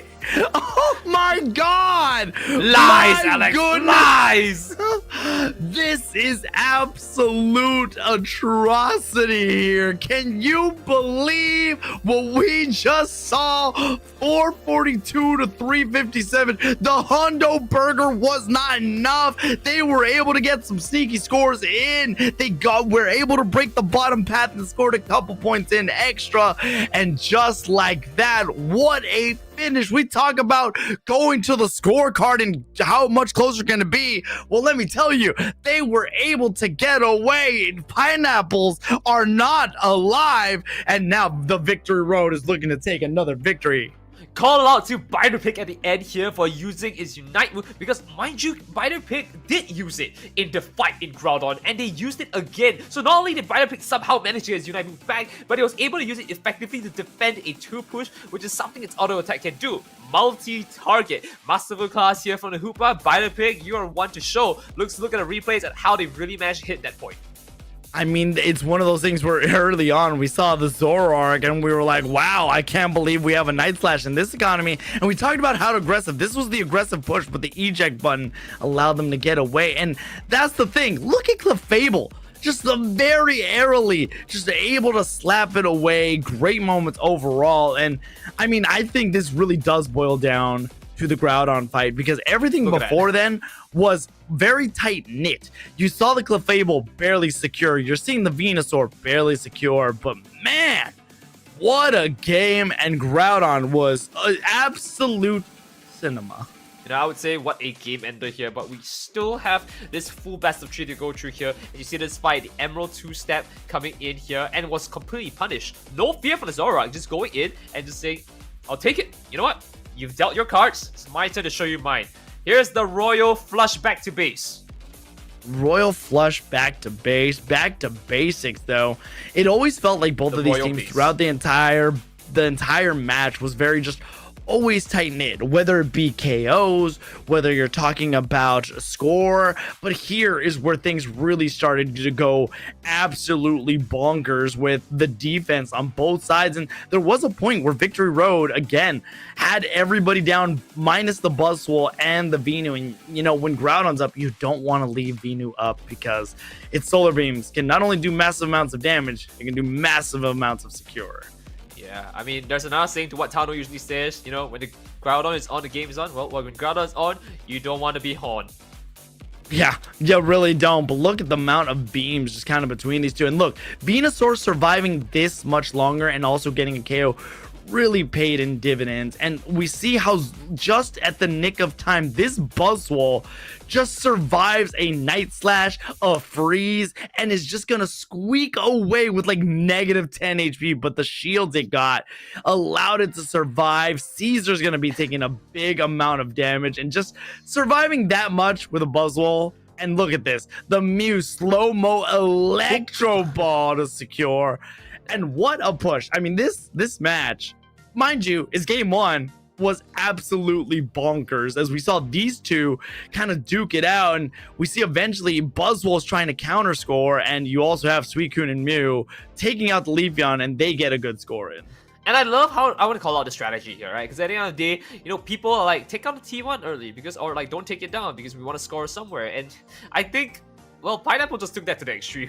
Look at the top half here. This is the whole goal zones. They decided, hey, we're just gonna well up in top, and then we'll have one tier 1 goal zone if we really need to clean this house. And well, they did. All the way with another 100 points to secure their game victory. However, that's not all. They have a best of 3. Alex, we gotta finish this one up with one more. One more to go, and as I was watching that replay, something that I noticed, and this is why as a team you have to work together. Suicune on when you're talking about tier 2, when the Suicune and the Mew were going up against Leafeon and they took Leafeon out, they allowed Suicune to score first, which was 98, which left that tower at 2. Then you score another 100. This way they didn't have to push as hard on base because team members were already going back, so they were able to score just enough, and they were able to do a major overcap, and then they just put in some extra points. So again, great job for the side of the victory road. This is a tight-knit match, and just like that, we're already going to be rolling into the next draft phase. And a very good start for the bands here. We are going to be seeing Snorlax, one of the best defenders in the game here. One of the best supports following that for Ratsu. And on the other side here, I mean, Napoleon was pretty devastating, let's be honest here. We did not want to see a round 3 of that. But Inteleon following suit with its long-range ability to dish out high bursts of damage. So we're going to see what the response is coming forward. Yeah, I mean, Empoleon, very dangerous. Again, Suicune is just, when you have Suicune on the available and you also put Blissey on the ban, it almost becomes an auto, like you have to take it because not many things can counter Suicune once Blissey is taken out of the game. I mean, were we surprised though that that was the first pick? Most impactful mon in team fights, right? Because you have so much CC coming with Suicune. Pretty tanky of Pokemon, considered a legendary as well, so has bulked up stats. And now we're looking at the response here, which is going to be Blastoise. It's going to take a little while to come up here, but arguably the second best defender next to, of course, again, Snorlax. And I did tell you the stats, right? Blastoise was first pick in Japan. There's a reason for that. It's very good. It's very tanking. And again, the way it can redistribute and reposition Pokemon, especially if you go the Hydro Pump Rapid Spin Wombo combo, is very good. But even then, Surf Hydro Pump is still very viable in what it's able to do, to be able to push, to be able to CC. And I think even then, Hydro Typhoon as a Unite move is still very powerful. Right. And now as we go back into the other side here, we are going to be seeing the pickup on Crustle. Ruins my day every time I see it. Can't tell you why. Alright, and Daddy going into the pickup for Delphox here. Something we've not seen very often, but with the mobility that it's bringing and packing here, could actually avoid a lot of the CC that Suicune could be dishing out here. But I would dare say that Darkrai can chase it down. Even more so, not only that, the fact that Darkrai can chase him down, it's the fact that, you know, the Fanciful Fireworks, its Unite move, is not only good offensively to be able to try to converge onto a tower, or a pad, it also works defensively. If they're trying to score on you, you'd lay down the Fanciful Fireworks, and that's something you don't necessarily have to monitor because, again, it's not going to be easy to be able to, you know, just get in there. Zacian and Darkrai, both mythicals and the legendary here, allowing them to like just sleep. This is a good crowd control game for the Victory Road, having Darkrai to put multiple members to sleep and having Suicune available. Hey, to be fair here, if the Victory Road does go a sweep against Pineapple here, it might just be a sleeper game. So Pineapple's got something to really work their way towards now, just to make sure we get a good show. They've got something to show. This team is fairly solid, aside from the fact that they're gonna have three two-stage evolutions. So it's gonna be a tough ride for them there. On the other side, Victory Road are basically single stage Pokemon for the most part, right? So it's gonna be tough. It's gonna be tough indeed. Like, honestly, again, I'm a little nervous on the Blaziken. Typically, I'm a Blaziken main. I love playing as Blaziken, but I love it. Yeah, love Mega Blaziken. I give it to me in Unite. Do it right now. But the thing that I can't help but totally understand is that, yeah, it's gonna need a lot of EXP. So looking at this, it's going to be very difficult for the teams to be able to get it. But if they're able to be successful, Blaziken can be absolutely detrimental. But it's going to have to deal with a lot with Darkrai and Suicune being available. Hey, you know what? Have you seen the meme where Darkrai has skinny legs? Just need to break those ankles. I have. Because that's the thing. Darkrai does have little legs. They're little thin legs, but they are very scary. It just makes it more Slenderman lag, but it doesn't matter if Slenderman or not. Here we go.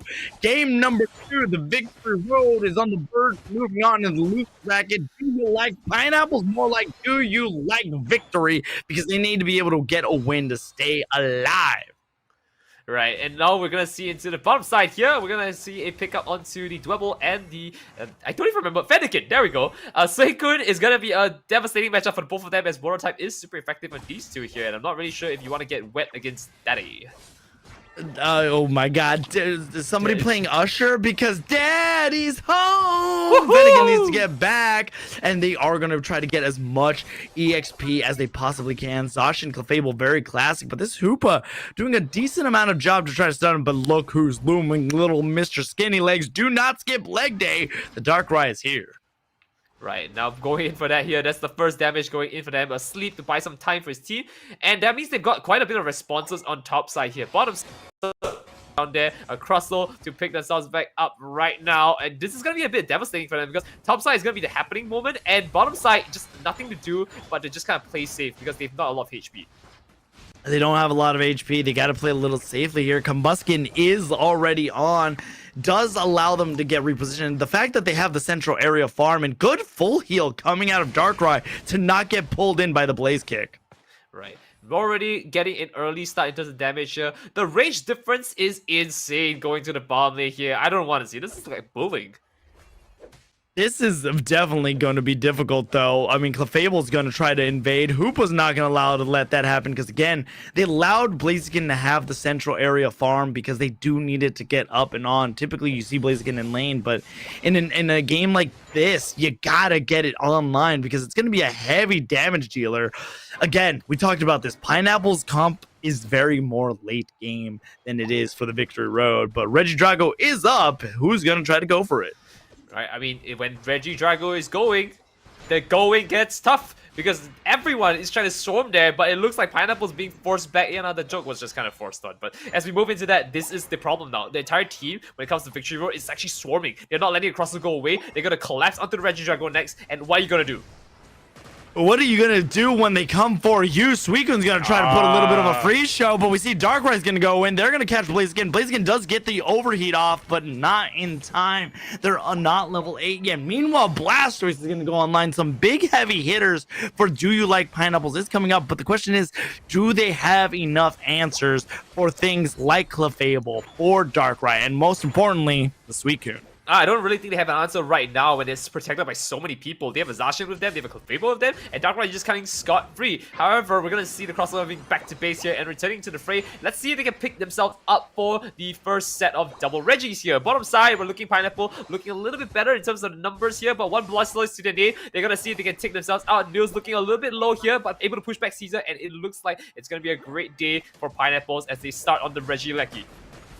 Regieleki looks like it's going to be taken by the overheat. Suicune tried to be sweet on, but here comes Darkrai trying to catch the Delphox. They're able to get it, and then the Darkrai uses its Unite move. It's trying to take down Blaziken, and Blaziken's trying to do everything that they can to try to stay alive, but Darkrai gets 2 KOs. The Regieleki might have been one for Do You Like Pineapple, but the Resurgence, Reconvergence is coming to the side of the Victory Road. And oops, they did it again. Victory Road is signing purpling and like just throwing rocks at them. They're just stoning them out of the lane here back to the Pokemon Center, and I hate to see it because look at that massive dunk afterwards.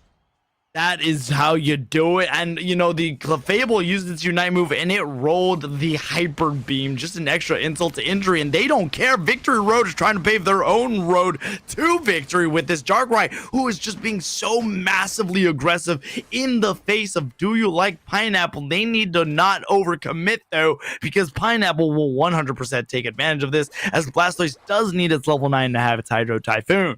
And already that is a issue that we have to see here because I think that's the biggest playmaker right now. Hydro Typhoon hitting up maybe 2 or 3 could change the game drastically. On the top side though, 3 players going down. One Zacian to see if he can make with a Sacred Sword defense, but I'm not seeing anything come out of it. Right now, Sacred Sword completely whiffs here through the Hoopa portal, and they don't really want to return for that weird fight. See, look at the way the Hydro Pump and the Rapid Spin work together to push teammates away, or enemies away for that matter, so they don't have to deal with it. Darkrai gonna try to put a little bit of them to sleep. But again, look at these two crowd control mons. It's very hard to deal with both. Blaziken's going to try to pull the Zacian. Big overheat wombo combo. The Hoopa portals do come out, so Blaziken can recover just a little bit more. And the defense right now for Team Pineapple, they are trying to put up a fortress. And this is gonna be a tough one. They have a healing pad. If they want to jump on that, it has to be now. They're slowly healing by the HP here. If they want to take a fight, it's gonna be a tough one. Start is the first of many here. The sleep coming through. They have the heals coming back to it. Blaziken step all alone, already taking 50%. Goes in for a big fight. We're not seeing the card commit anything yet. The beam's going through, and they're not healing enough. Downright hitting for 3 here. They're gonna try and see if they can take another fight. Crossbow looking very low. They could commit into the Blaziken now, but it's looking devastating. One Unite move to turn this around here, and there it is! The sword, the swing, and the finish! That is a long ball setting up the baseball, and it is going, and gone. The tower is still available to them, but a nice little 4 overdunk, or just a 1 overdunk. I think they just wanted to get rid of it. It's not something they want to deal with. Regirock's going to be taken for the side of Victory Road, and with those rocks, they are trying to pave the road to victory. They are 1 game away from moving on losers bracket, as Regieleki is the next target. Pineapple needs to really try to make something happen. Fast food fires to pop themselves off to see if they can chip this Suicune down. Bit by bit, it is happening though, and it has to back away. But the entire team of Decide of Victory comes in here. Downright picking onto the Mew. First pickup going through. They do have the pickup on the Regieleki here. The 6th player is on. But where's the rest of the team? 1 Crossbow, 1 Blaziken, and nobody else to kind of defend you. Crossbow might have to sacrifice himself just to defend Blaziken here. And even if that was the right play, that just felt like the most painful way to give yourself an advantage back into this game. I don't know about you, Nitera, but let me tell you, that started to feel a little bit like deja vu. Yes, Pineapple was able to get the Regieleki, but the defense by Victory Road, the way they've been able to just put up an offense as their defense and the amount of crowd control, freezing this Crustle, putting it to sleep, and then the Fable just in front of it. Those 3 alone are just such a nuisance to deal with. Freeze, sleep are already some of the most annoying and rare status ailments in the regular mainline games, but here in Pokemon Unite, they're just as annoying. Hey, all we need now is a paralyze. You know, every few seconds you just can't move your character for like a split second. Hey, that's all we need. And then we have like the CC comp of the century. But otherwise, we're looking really good in terms of the numbers here. We are looking really good, 219 to 115. Groudon is going to be approaching, and right now Victory Road has all their towers available to them. They're trying to get their Unite moves, trying to make a little bit of a play, but Pineapple, this is their last hope, potentially their last Groudon here at the European League, brought to you by, once again, Unity Clash. But Unity Clash can predict this result here as Caesar comes in to make salad. Pushing forward though, it is going to be Groudon, and when Groudon's on, the game is on. Pineapple has to make the play right now. Can't get sleep here. Nils, you're stuck with the freeze, then the sleep. So much damage tacked on, and thankfully they still make it out. But from behind, Retsu comes in to dish damage, and the Sword again! A second time, the Hydro Typhoon to stop them and defend them. Fanciful Fire was to pick themselves up, but there's nothing they can do, and all the casualties they've already taken. Oh my goodness, Hoopa rings are unbound. Blasters was able to get away. Darkrai is now going to be a little bit in trouble. They are trying to put up a little bit of a nightmare. That's a big KO taking down Zacian. Pineapple still has it. Darkrai's trying to stun them out.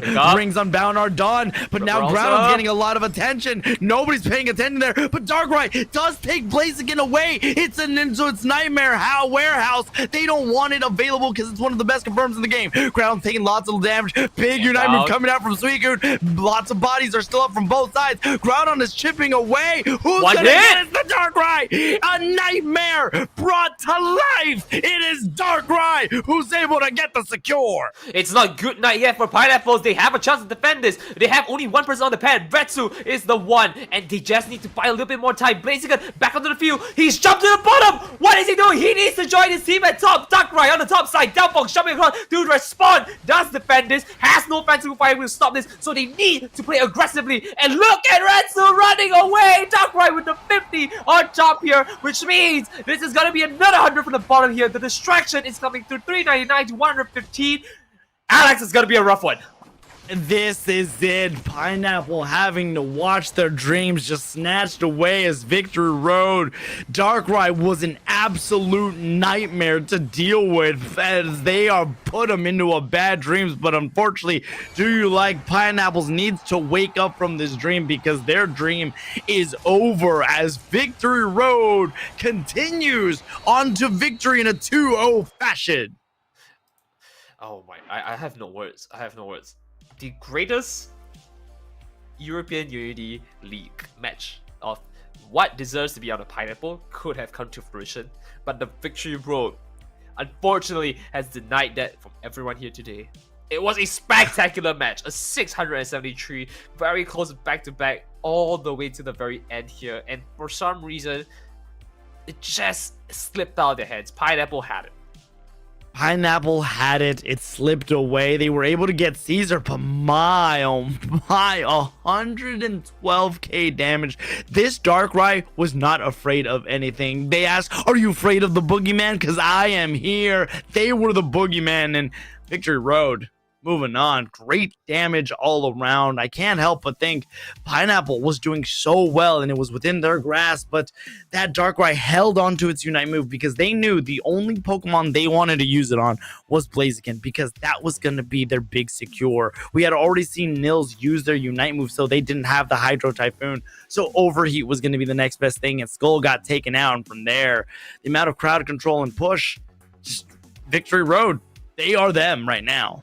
And as you look at that overextend from Victory Road here, you see even here they got hit by so much CC. They're getting so punished, right? Pineapple was just in such a weird spot every single time, and they took advantage of that. Victory Road is not letting it up here, and it shows. It really does show. Pineapple might have a domineering playstyle here to go in and, you know, ensure that they're matching against Victory Road, but Victory Road always one step ahead. In fact, maybe too far ahead because they're always making some risky play that just net them so much.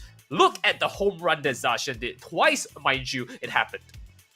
It did happen twice. I mean, you had good convergence, but I think the bigger story here is not the fact that just Pineapple, unfortunately, is one of the teams we have to say goodbye to. It's more or less what we are looking forwards to the future. I mean, the engagement even starting here, the Hydro Typhoon was used so early along with the Fanciful Fireworks, and it just felt like they were just a little bit more dispersed. Fighter Pig did such a great job of trying everything that they possibly could. But look at this. This is where you really thought the convergence was going to be real. But Darkrai waited, Groudon was taken, and then the nightmare house it was taken into, and Blaziken just not stay alive. And then as we look into the final few countdowns here, this is where it all changed. There was no overheat. They tried for it. And there it goes. Blaziken was down. There was no secure, no Unite moves. They had one chance. Daddy Leon trying to make a play here. Gets KO'd by Suicune as well. And slowly, bit by bit, you saw Pineapple losing their chance at finding a way back out. And that was going to be all she wrote, basically. Right? Chip Look down at this. to finish. Right? I really this is want to see beautiful. this. Thank you so much. Oh, thank you. Oh my God, production. Look at you guys. Look at this slow. Darkrai. Look, the dark. Do we have a zoom? Right? Can we pull back a little bit? Just Can we like have a zoom? We're gonna need to clip that and Yeah, oh, we have a there- pullback. Yeah, we have a replay. Look at that, man! Production. Look at this. Wow, they can reverse things. What kind of technology? This is why Unity Clash wins so many awards for production. The amount that they provide for the casters. You know, I'm gonna break the caster curtain for a little here. The amount of stuff that Unity Clash does is unreal. Look at this again. Just Wait. Zoom enhance.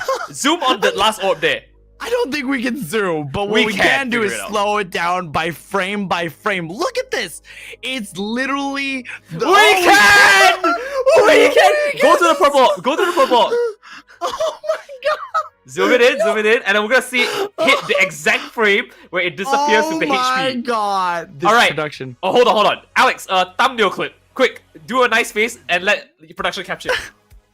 Oh my God, look at that. This is Unity. You look at this. Frame by frame, it is literally living on a sliver.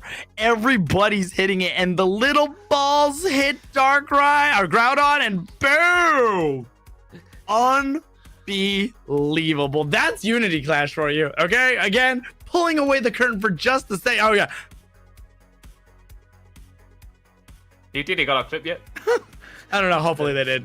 Hopefully they did, because fake that thumbnail was the production wizard. So I'm back into the caster mode. Right, yeah, right. it's one of those things.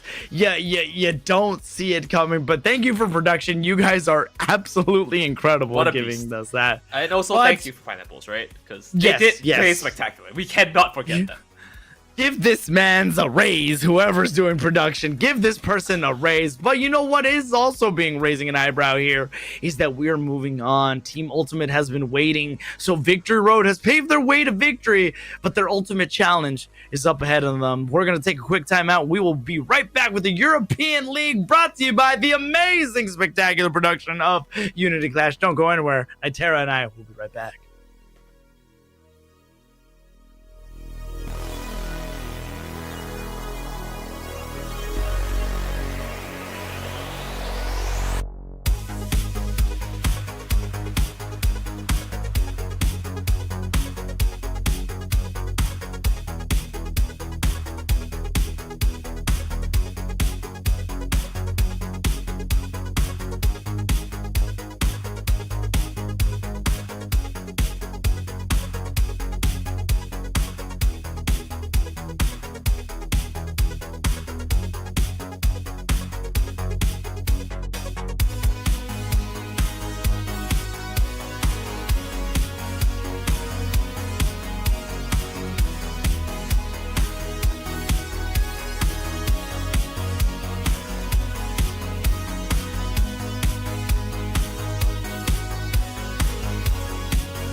Regieleki looks like it's gonna be taken by the overheat. Suicune tried to be sweet on, but here comes Darkrai trying to catch the Delphox. They're able to get it, and then the Darkrai uses its Unite move. It's trying to take down Blaziken, and Blaziken's trying to do everything that they can to try to stay alive, but Darkrai gets 2 KOs. The Regieleki might have been one for Do You Like Pineapple, but the Resurgence, Reconvergence is coming to the side of the Victory Road. And oops, they did it again. Victory Road is suddenly purpling and like just throwing rocks at them. They're just stoning them out of the lane here back to the Pokemon Center, and I hate to see it because look at that massive dunk afterwards.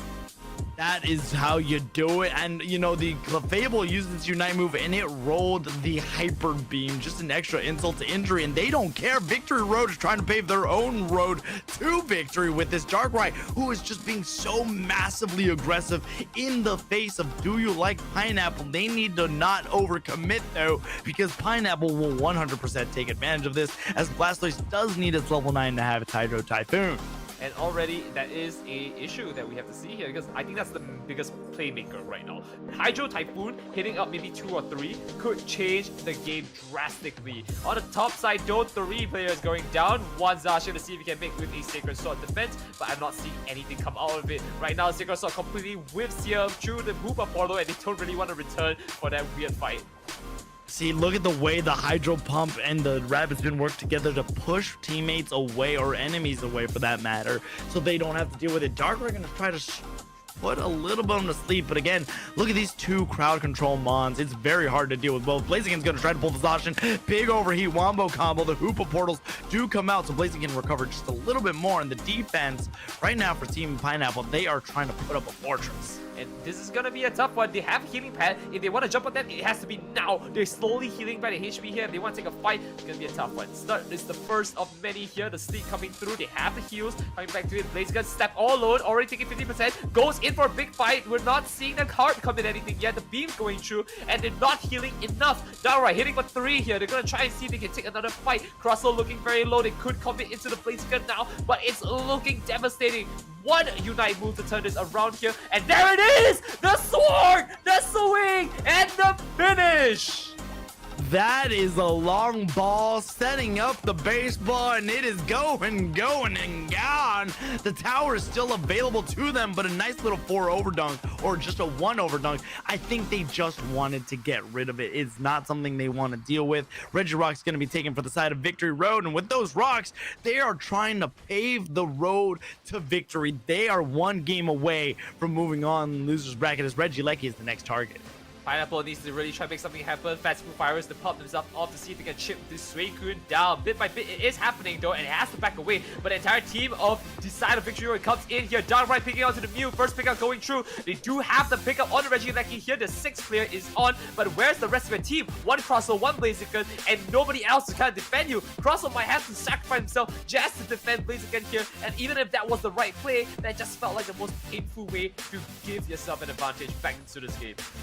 I don't know about you, Nitera, but let me tell you, that started to feel a little bit like deja vu. Yes, Pineapple was able to get the Regieleki, but the defense by Victory Road, the way they've been able to just put up an offense as their defense, and the amount of crowd control, freezing this Crustle, putting it to sleep, and then the Fable just in front of it, those 3 alone are just such a nuisance to deal with.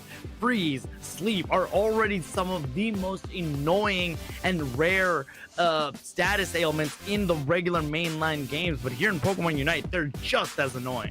Hey, all we need now is a paralyze. You know, every few seconds you just can't move your character for like a split second. Hey, that's all we need. And then we have like the CC comp of the century. But otherwise, we're looking really good in terms of the numbers here. We are looking really good. 219 to 115. Groudon is going to be approaching, and right now Victory Road has all their towers available to them. They're trying to get their Unite moves, trying to make a little bit of a play, but Pineapple, this is their last hope, potentially their last Groudon here at the European League, brought to you by, once again, Unity Clash. Unity Clash can predict this result here as Caesar comes in to make salad. Pushing forward though, it is going to be Groudon, and when Groudon's on, the game is on. Pineapple has to make the play right now. Can't get sleep here. Nils, you're stuck with the freeze, then the sleep. So much damage tacked on, and thankfully they still make it out. But from behind, Retsu comes in to dish damage, and the Swan again! A second time, the Hydro Typhoon to stop them and defend them. Phantom Fire was to pick themselves up, but there's nothing they can do at all the casualties they've already taken. Oh my goodness, Hoopa Rings are unbound. Blastoise was able to get away. Darkrai is now going to be a little bit of in trouble. They are trying to put up a little bit of a nightmare. That's a big KO taking down Zacian. Pineapple still has it. Darkrai's trying to stun them out. Rings unbound are done, but now Groudon's getting a lot of attention. Nobody's paying attention there, but Darkrai does take Blaziken away. It's an into its Nightmare Warehouse. They don't want it available because it's one of the best confirms in the game. Groudon's taking lots of damage. Big Unite move coming out from Suicune. Lots of bodies are still up from both sides. Groudon is chipping away. Who's gonna get it? The Darkrai! A nightmare brought to life! It is Darkrai who's able to get the secure. It's not good night yet for Pineapples. They have a chance to defend this. They have only one person on the pad. Retsu is the one, and they just need to buy a little bit more time. Blaziken back onto the field. He's jumped to the bottom. What is he doing? He needs to join his team at top. Darkrai on the top side. Downfall jumping across. Dude, respond. Does defend this. Has no Phantom Fire to stop this. So they need to play aggressively. And look at Retsu running away. Darkrai with the 50 on top here, which means this is gonna be another 100 from the bottom here. The distraction is coming through 399 to 115. Alex, is gonna be a rough one. This is it. Pineapple having to watch their dreams just snatched away as Victory Road. Darkrai was an absolute nightmare to deal with as they are put them into a bad dreams. But unfortunately, Do You Like Pineapples needs to wake up from this dream because their dream is over as Victory Road continues on to victory in a 2-0 fashion. Oh my, I have no words. I have no words. The greatest European Unity League match of what deserves to be on a Pineapple could have come to fruition, but the Victory Road unfortunately has denied that everyone here today. It was a spectacular match, a 673, very close back to back, all the way to the very end here, and for some reason, it just slipped out of their hands. Pineapple had it.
after an extended little break here at the European League, brought to you by Unity Clash, I am not alone. We are cracking up a nice cold drink because we are getting ready for an amazing best of 5. Hi, I'm zeroing in on Alex. I'm not by myself, though. I have the amazing Nitero with me. How you feeling, brother? Yeah, we're doing amazing here. Again, my name is Nitera. Yes, we are not alone here today. We're going to be having some amazing games. I know you have a cold one with us here. I gotta get refreshed and hydrated. Right.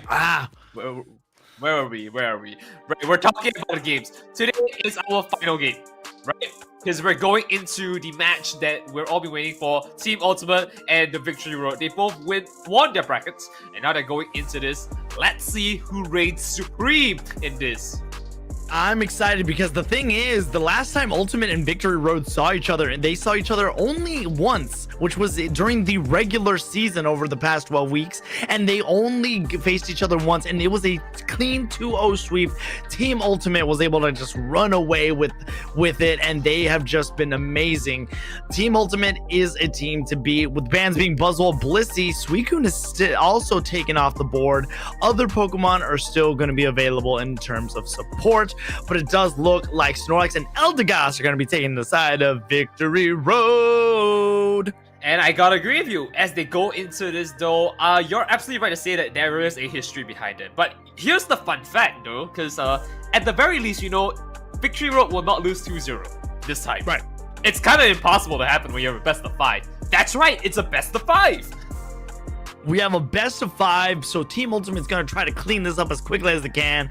As a reminder, though, one of these teams will be going home. This is the loser side. So, again, a lot on pressure, and something I didn't expect to see, Nitera, is Qatar on a Goodra in competitive play. You know, I'm gonna call you out here. Someone's not been watching enough EUL here. Yesterday, we saw Goodra in the fray as well, and it was fantastic. Arguably one of the most interesting picks we've seen till date here, and Ultimate is still rocking it quite strong as well. So, we're gonna leave the imagination up for the air for a bit. You're gonna have to see how that pans out later on, and you'll know why there is something to this Pokemon. However, on the other side, though, we do have the fill up with Refill on Greninja, and Lucario picked up my photo here to round it out a speedster for that Rainbow comp. This is going to be interesting because Leafeon can get to the back line of Mew and Traffy, but Traffy needs to be not only available to move around quickly, and they need to be able to dodge, especially if you have the move like Feint. You can actually avoid the Emerald 2-step or anything that Leafeon's going to try to throw at you, so you got to be careful with Leafeon, but, you know, we do know Traffy plays quite a bit of Greninja and Cinderace, so they're going to be behind this Goodra duking it out. And I mean, when you're talking about Nachos bringing out the amazing Zeraora Hog Rider there, being able to pull any of those Pokemon into the fray is going to be spelling a lot of danger, and you do not want to be on the end of being pulled away with that Volt Switch Discharge combo. Right, and I mean, we've seen it one too many times, right? A random Eldegoss flying to your face, and then, you know, it's like a whoop. Yep. You know, I wouldn't want to see that. And of course, when it comes to how and when they pull, they're also very selective, right? I mean, they can control almost like when the pull happens here. And it's like magic. I don't even think like top 10% of Unite players can do it. I would dare say only 5, maybe 2% could do it. And Nacho just happened to be in that range. Right. I mean, it's very difficult to pull off, but it can do so much for a team. Pulling somebody out, it kind of does almost in a sense what Snorlax does, but on a speedster level. Pulling one teammate away and letting the rest of the team to kind of help out converge. But Zeraora does a lot more damage than Snorlax, but let's get right into it. This is Unity Clash, bringing you the European League. They are sending the Zeraora for Team Ultimate into the central path. Meanwhile, Leafeon is going to be sent to the central path on the side of Victory Road. Let's get started in this losers best of 5. Already, we're going to get a great start going into it here. Poe trying to see if he can fish himself out for a nice tackle, missing it all the same, but does return the favor onto that Bumblebee.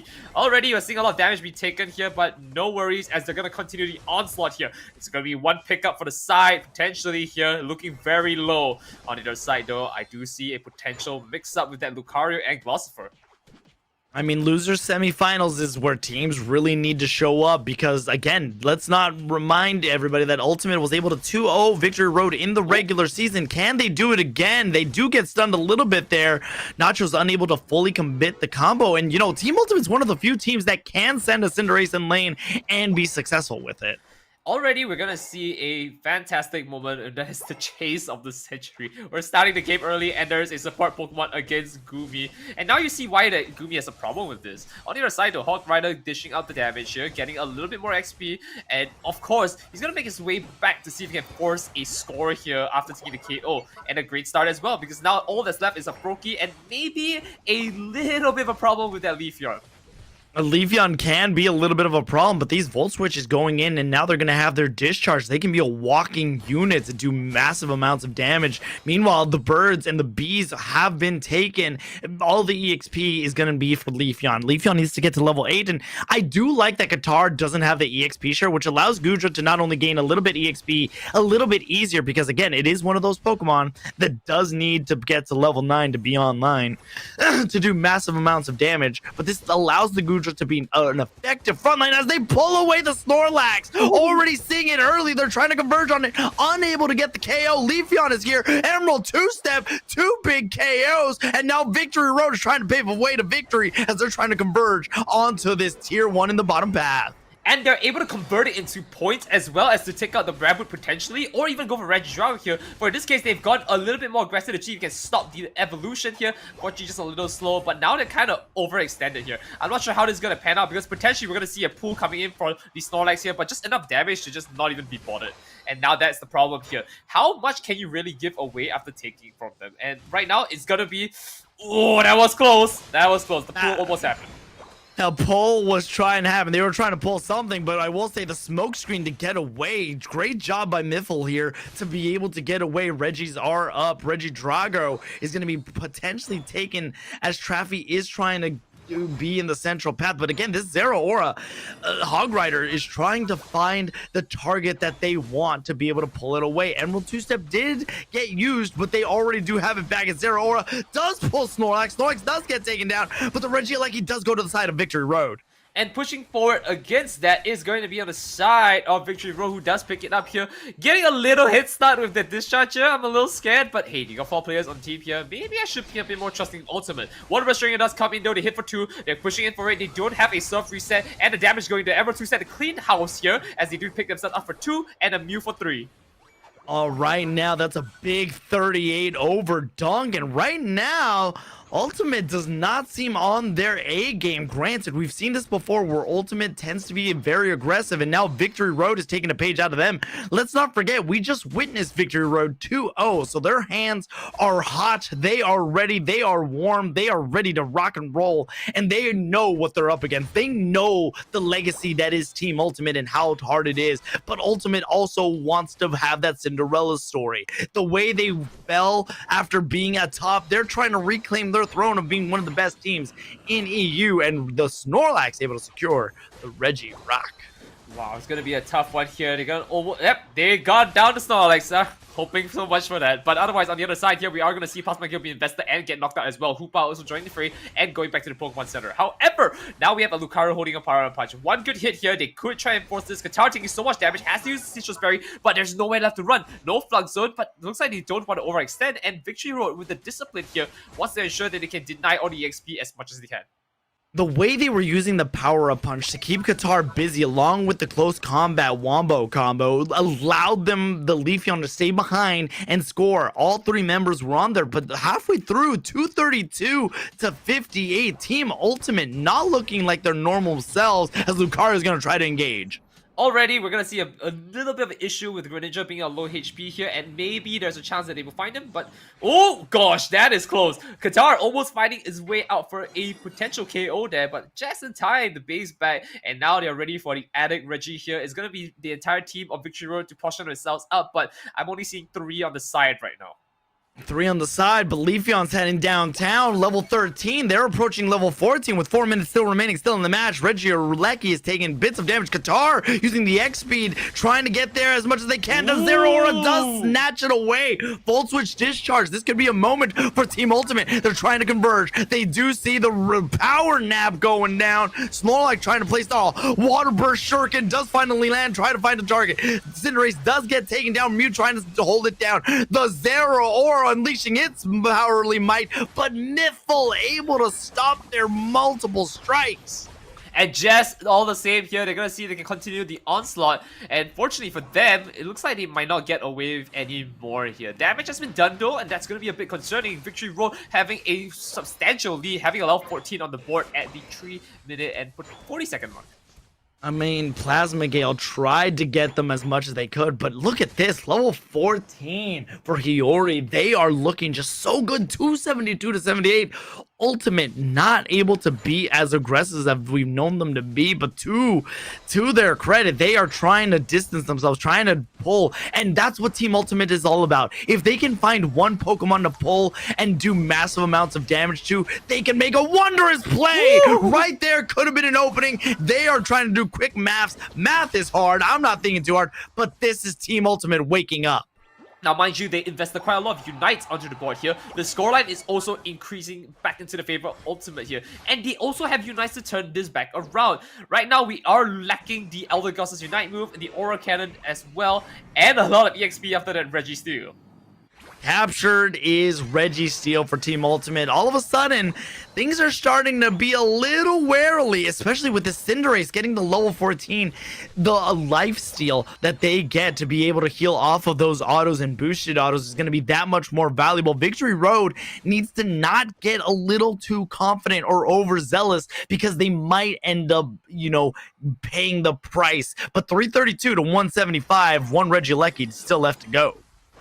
Ooh, this is going to be a little bit of an interesting one here. They're going to try and force their way into this Regieleki here, which is also going to be at the 2-minute mark. So there's a lot of pressure going into that. If this Regieleki goes in soon, that's 20 points and they can dunk 100 over cap, you know, just staggering. So let's see if they're going to defend this or they're going to force their way in because this could be a big game changer here. Yeah, Qatar looking around, trying to find a target. They go. The pull might have been enough. Cinderace, though, goes down, but so does the Eldegoss and the Leafeon. 4 members of Team Ultimate are up. Here comes Lucario. They're trying to use the boost, but Water Burst Shuriken does come out. Qatar gonna try to chase them down. Meanwhile, Greninja's just trying to get away. Mystical Mirage. Goodra able to take down the Lucario, and all of a sudden, Team Ultimate is coming alive. Power Nap to be invested as well, which means there's going to be a little bit of a time problem here. No Unite moves on the side of Victory Road to return the favor here. They do have a Rings Unbound and a Blazing Bicycle Kick on the side of Ultimate, which we saw the last time Cinderace was played and how that turned out. So I'm kind of interested to see if this could solve all their problems again, or will the Victory Road turn this around with the lack of Unite moves in play? The fact that right now Mbak has the ability to just bring in teammates at a whim's end could be very powerful. Again, like you talked about, they have Blazing Bicycle Kick. They also have the Rings Unbound. Cinderace is not something you want to deal with here. Lucario's going to be going in. They're going to try to set up some resets with the Bone Rush, but they met with the Qatar. Qatar's not going to let that happen. Rings Unbound are unleashed. Snorlax has fallen. The big tower for Victory Road is down. Leafeon does have the Emerald 2-step. Zero Aura. Everybody's kind of converging in the middle. It's an all-out brawl. It's an all-out showdown. Plasma Gale gets the Greninja. Greninja gets taken down. Blazing Bicycle Kick comes out, and Team Ultimate able to almost completely take down Victory Road. Points are raining in, 305 to 32, but their pockets full of AOs and their hearts full of energy. But Leafeon gets taken down, and Team Ultimate might have just shut the door to Victory Road.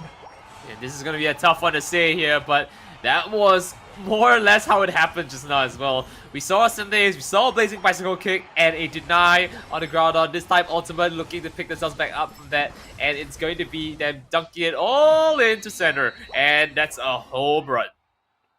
That is one amazing moment. And Team Ultimate, this is their bread and butter. They don't look so good. They're either dominant throughout the whole game, Victory Road just had their thumb pressed up against their neck, and Ultimate did not let that bother them. They waited, they pushed, and just Traffy and Hog Rider finding those moments. And the fact that Mbok held on to their Unite move as long as they did always meant they had a way to force themselves back into the match. Great job for the side of Team Ultimate to not only traverse what Victory Road brought, but also to overcome the deficit that they put themselves in. And you gotta give it to them. It is a tough one all the same here. You can definitely see how the point leads differed, right? There is a very, very prominent team here when it comes to scoring and taking advantages. But at the end of the day, when you look at objectives, very clear that Ultimate was actually prioritizing them in general here, and hitting their 15s at the very end here. It shows that they were a lot higher in terms of levels, and they're able to hit the cap faster. It tells. Look at that. It shows, but I mean, everything was going so well for Victory Road. From that first flank coming out with Leafeon, they were able to do quick maths, get good KOs, and more importantly, get the overdunk. We were seeing Victory Road play the ultimate game, right? They were the ones on top. They were the ones being aggressive. They were not allowing things to happen to them. Unfortunately, though, for Team Ultimate, they were unable to kind of do a counteract until they found their moment later on in the match when they found a way on the top path, got a massive amounts of KOs working together, and that's what allowed them to not only gain levels, but also find a way and poke their way back. I think this is the engagement where we really saw a Team Ultimate come alive. And I guess that's how the story goes here for one round, but hey, this story's got a few more chapters in it. We're gonna see if Victory Road can return the favor here and pick themselves out for a 1-all scoreline, and maybe we have a chance to, potentially see that, that little reverse. We did say that Victory Road did lose to Ultimate 2-0 here. Well, physically impossible to do it again in this match for the best of 5. We can still see a reverse sweep here. Maybe 2 points go to Ultimate and we see a 3, and we have production growing because we're gonna see a long set. But hey, as a caster, I'm all for it. I mean, production has just been putting on an absolute unit of a show, and I can't help but think that right now, even looking back at, on paper, you look at what Victory Road brought, you talk about Greninja, Lucario, Leafeon being able to get to those backlines, but Qatar did more than just be a good defender. They were very smart because, again, with Gudra's passive ability to be able to slow down kind of things like the Leafeon, slow things down a little bit so Hog Rider could make those plays, really goes to show you the intellect that Ultimate has. Again, they do have the record because they have gone practically undefeated, but it does look like Victory Road and Team Ultimate are ready to duke it out again. Victory Road, though, is going to be the first pick, while Ultimate is put into the second. Now we're gonna see how the bands go about it. Snorlax, again, such a prominent player in the last match. I think it's definitely worth a call to bat it out, or maybe even first pick it potentially here. But I have a feeling that we're not gonna be seeing Suicune in this fight, because if it is, then obviously Ultimate's gonna pick it up for themselves if Victory isn't.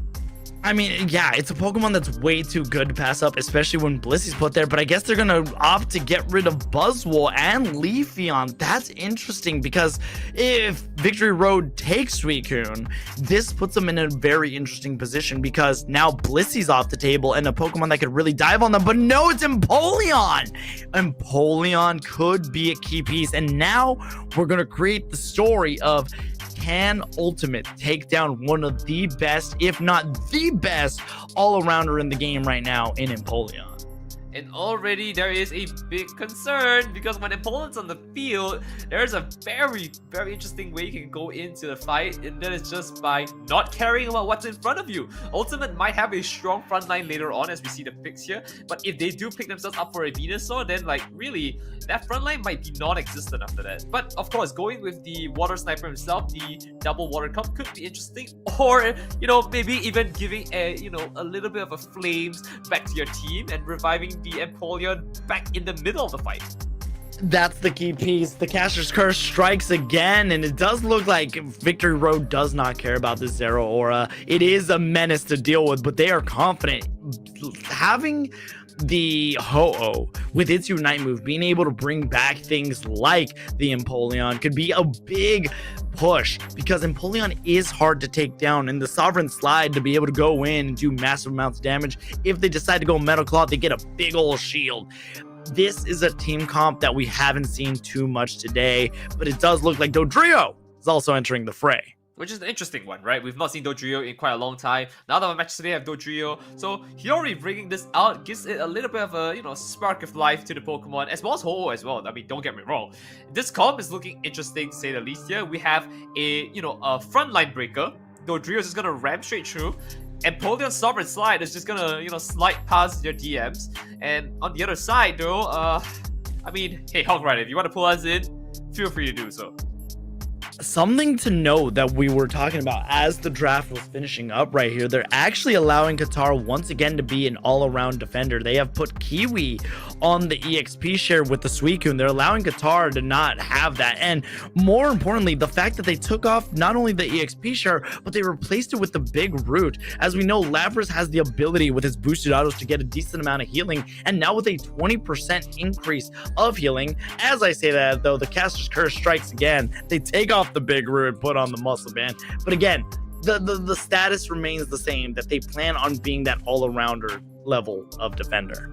Right. I do believe that Big Root might be banned though, but I mean, I don't really think it's a concern for all of us here. However, I do want to note a few things. Number one, Kiwi is back in the game with Qatar, right? Initially, we saw Kiwi and Qatar sort out their roles here, and so that's interesting. Secondly, we also need to keep in mind that right now, they are playing a very CC-heavy comp. Now, what CC? Crowd control. Lapras being one of the strongest Pokemon back in the day because of its water/ice kind of deal, having a lot of freeze here. And now, all of a sudden, you have both Suicune and Lapras here. So you want to go in and it's like, do I really want to enter into the zone here? Do I really want to take like this amount of CC that I can't avoid? Something right. I mean, yeah, it's something to think about, especially with that amount of ice. And then again, Zero Aura just does so well when Nachos is on it. But let's get into it.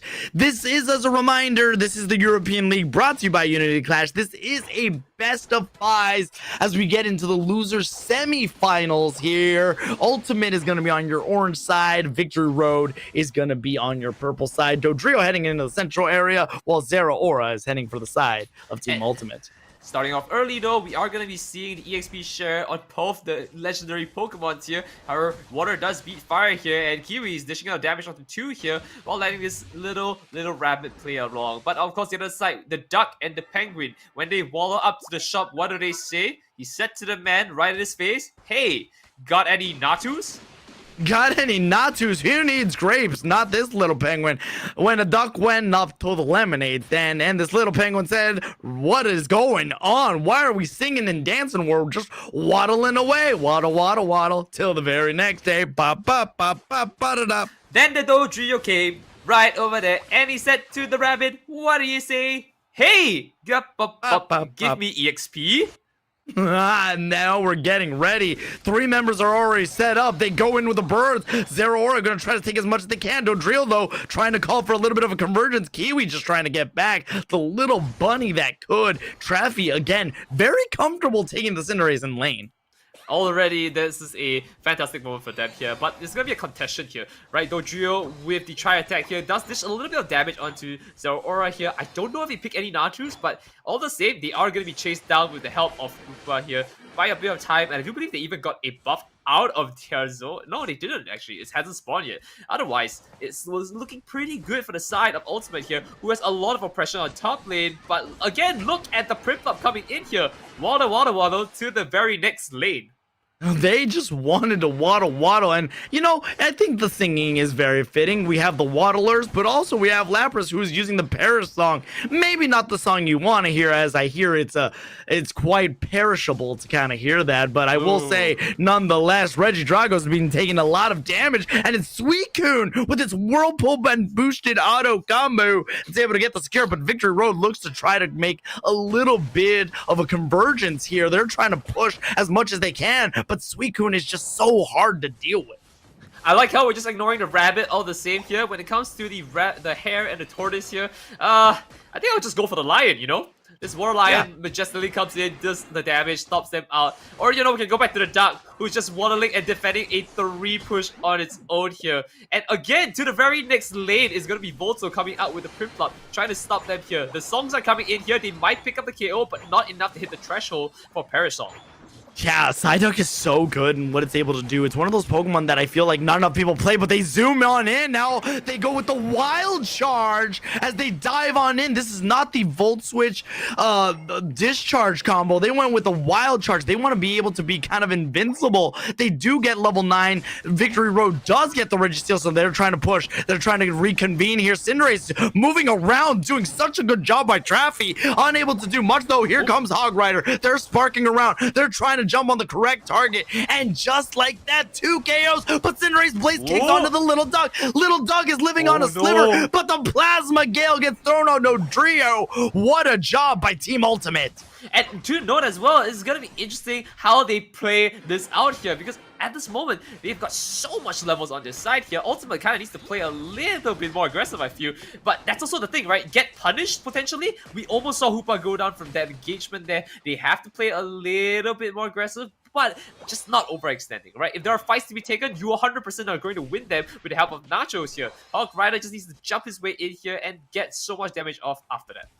That's going to be the key piece, because right now we're seeing Ultimate play something very similar to what we're used to. Stay in front of the game, and right now we're seeing Hog Rider just be an absolute unit, though the great job by the pole there on the Ho-Oh to be able to use the Sacred Fire to be in between the walls so Zero Aura could not reach them, and that was a good tech there, able to kind of just withstand any damage that was coming their way. Now Little Duck trying to go in, but they get clawed out. It is one heck of a Wild Charge coming out from Hog Rider. And already it's gonna be a fun one to say the least here. 30 seconds on the clock here before we see the basement Reggie spawn for a second time here. But in the entire side of the enemy's base, Hiyori going to ravage it off here. And I guess there is a, you know, a good outcome out of this. They did burn the Blazing Bicycle Kick here, but in the side, we also burned a Sovereign Slide. What is Victory Road doing here? This is not the way to go down. Now you don't have any resources for the Attic Red, so the basement Reggie. This is where things get a little tricky. They thought they could get the KO, but the key piece is that at the end of the day, they do have an all-arounder. And what are all-arounders susceptible to? To being kited. Being kited means you have an attacker at range who doesn't have to get in your face and can still do damage. Meanwhile, all-arounders typically need to be in the face of damage, but now we see the Spark trying to go in. They get the KO, 2 KOs, and now Empoleon's gonna clean up on aisle top path as Regirock is also gonna be captured by the side of Victory Road. Ooh, they have some way back into this here. You know, maybe I spoke a little bit too soon, but the Penguin on top as well, dropping a 50. That's another one going in here, and he has priority to actually go and start onto the Reggie at the top here. So that's a good sign to say the least. Katara looking a little bit low here. Thankfully, being blocked off by the Hoopa, who I believe just Phantom Force his way back, blocking for Katara on accident. But hey, you know what? A good save. A good save regardless, and whether it be purposeful or accidental, these two have just been duking it out. This Zero Aura and this Dodrio able to just kind of move out of the way, hit the tri-attacks, Water Burst Shuriken to try to catch the Cinderace. Traffy's gonna try to go back, saying, you try to Water Burst shoot me, I'm gonna Blazing Bicycle kick you. 2 members of Victory Road are down. They get pushed back, but here comes Empoleon trying to make a little bit of a play, but Traffy really wanted to set the precedent that they are the better ADC. Take it back all the way to Season 1 when people were asking who's better, Cinderace or Greninja. Well, right now, Traffy has 1 point up on that Greninja. Hey, speaking of Season 1, I do have a favorite player, but it's on the on the Cinderace here, but it looks like they're going to dish a lot more damage out. This Plasma Gale does connect into it with the Parry Strong as well. There's no way this Greninja is getting out for Suicune's Grass, but we do see a lot of bubbles coming in with the Suicune's Unite. The Sovereign Slide to push forward here. They do take out the Lapras here, but it's going to be very low. We do see Hiyori coming in triumphantly for the corner here to pick us out with his team, and the buddy is down, followed by this turtle. I think we're gonna have rabbit meat today, and of course a little bit of turtle soup. If this Lapras has anything to say about it, though, he's holding his ground, Guitar making sure that his team has to really fight for dinner. You know, it's one of those things when you really look at the side of Victory Road, they have a lot of waddlers. You have a little penguin, you got a little dog, you know, even Greninja's trying to waddle, and they all waddled away, and Regieleki does get captured by the side of Victory Road, 124 to 127 as we are approaching Groudon. This is a very much more tight-knit game than we have seen in the past, and level 15 Volto on the Empoleon, this is going to be the big challenge because nobody is level 15, just level 13s on the side of Team Ultimate. And if we're gonna see a Sovereign slide into these DMs in just a bit, right? If it's a strong engage they want, they've got it. And if they want to get another fight, Rekindling Flame is online as well. Look, Koopa is down. There's no way for them to pull it back here. The team has to get together to take a fight now. But again, that Sovereign slide and Water Breath Shuriken, very nasty. I don't know how they want to go this. But when the duck comes in, we might see a duck calling it out here, the Sai. This is where things got absolutely nasty. Groudon taking a lot on Sai. Water Burst Shuriken. It goes to Dodrio. To Victory Road was able to get it. But honestly, at that fight, the biggest damage and the biggest kind of playmaker that I think we aren't talking about is the fact that Empoleon was able to knock out the Hoopa right as Groudon was spawning. This didn't allow Team Ultimate to have their Pokemon that they needed available to be able to come in. That was huge. Victory Road took the opportunity at 201, knocked out Hoopa. Hoopa was not part of that Groudon fight. And Victory Road, knowing that they had Groudon, they had Empoleon, they had Greninja, they felt confident to put on the pressure, forcing Team Ultimate to make a move. And just like that, Team Ultimate does have a minute, and we have seen them try to push. The question is, do they have enough resources to be able to take down something like an Empoleon? Now, I'm going to be honest with you, the real solution here is to let Hiyori go on its own, has the Unite move, mind you, go through bot lane, use the Unite move, invest, and dunk. That is the simplest solution you can make. They have a tier 1 gold pad with the 2 waddlers here, so I do believe they have quite a bit to work with. And it's going to come down to how they play this out here. Starting it off here, Empoleon taking so much damage. That's the first one down. Water Burst, we're going to take down onto Zero Aura, but not enough here. We do see our little duck slowly backing away. Takes a lot of damage here. Great start. The dunks are coming in here, but starting in the charge. Hiyori building his Unite to see if he can get in his team to stop them out, but they do get the 100 dunk. Not enough to clean up the game here, and fortunately for them, it looks like that's all they needed. 10 seconds on the clock here. I don't think they can race down to a tier 2 pad. No, I mean, when you talk about it, there was hopes and dreams, and I never thought I'd see a Suicune there. Even if they got that hundo in, I don't think it would have made a difference. The thing is, that I think the biggest difference out of all of that in the end is the fact that Zero Aura tried to jump on Greninja, but the Groudon buff was just so powerful. And see, the 100 wouldn't have mattered regardless. It would have been 299 to 324, so it would not have mattered even if they got the big ol' hundo burger in. It's the fact that Zero Aura tried to get onto Mythville. Hog Rider did their best to spark onto them, but the Groudon buff is just so much damage. Took them out. We might be talking about a completely different story, but this was going to come down to the wire. But Team Ultimate does lose the game, so all of a sudden Victory Road is trying to show up that, hey, we are not here to mess around. We are still a team that may have gone only 11-6, but we can definitely take you down. And I 100% agree with that here. And even as the numbers show, not a lot of fights were taken. And that's also because when you look at the side of the Victory Road, they were kind of like level scaling really hard here against the side of Ultimate, which is something unseen because Ultimate generally has a lot of aggressive plays here. But when very early, you just kind of lock yourself out here, especially top lane, right? The 2 Waddlers somehow made it out on their own for the majority of the game. You don't really have chance to get EXP. Yeah, they didn't. And allowing Empoleon through the draft might have been step number 1 to not have a good time. But step number 2 was allowing it to get to level 15. And we're going to see that I don't think the Zero Aura was at all the problem. I just think when it came down to it, Empoleon is just so powerful because, yes, Team Ultimate was able to keep up. But in the end, Victory Road did use that Empoleon to their advantage. And Team Ultimate tried the best that they could to push. I think their plays were aggressive. I think they needed to be aggressive when they were. Things were working out really well for them, but in the end, I really do think it's one of those instances where Team Ultimate was just kind of caught, for a lack of a better term, kind of caught with their pants down, if you want to say, or just the idea that they were just not ready for Volto to be that aggressive. We're going to see Hoopa just came back after 15 seconds, which this Groudon was already just so down. You see the Water Burst Shuriken and Volto's right there. Look at the little damage and the attack. Blazing Bicycle Kick came half a second later, but the attack came out, and that's what was able to secure him. Shout out once again to production to be able to give us rewinds like this. Can we just like go back and forth between like the KO real quick? I mean, it'd be really funny. I'm just trying to test out their abilities here. I know I'm pushing it, but you know, it's kind of funny sometimes. So I just want you to like back and forth, frame up, frame down, frame up, frame down, frame up, frame down. That'd be really good. Look at that. The Water Burst Shuriken was not enough. Attack is coming out. Look at this slowdown. The attack is coming. Look at that. It's like a head-to-head race. Okay, right there's the secure, and Blazing Bicycle Kick just shows up a little too late for that. Great job regardless for Victory Road to kind of notice what they had available to them and taking Team Ultimate down.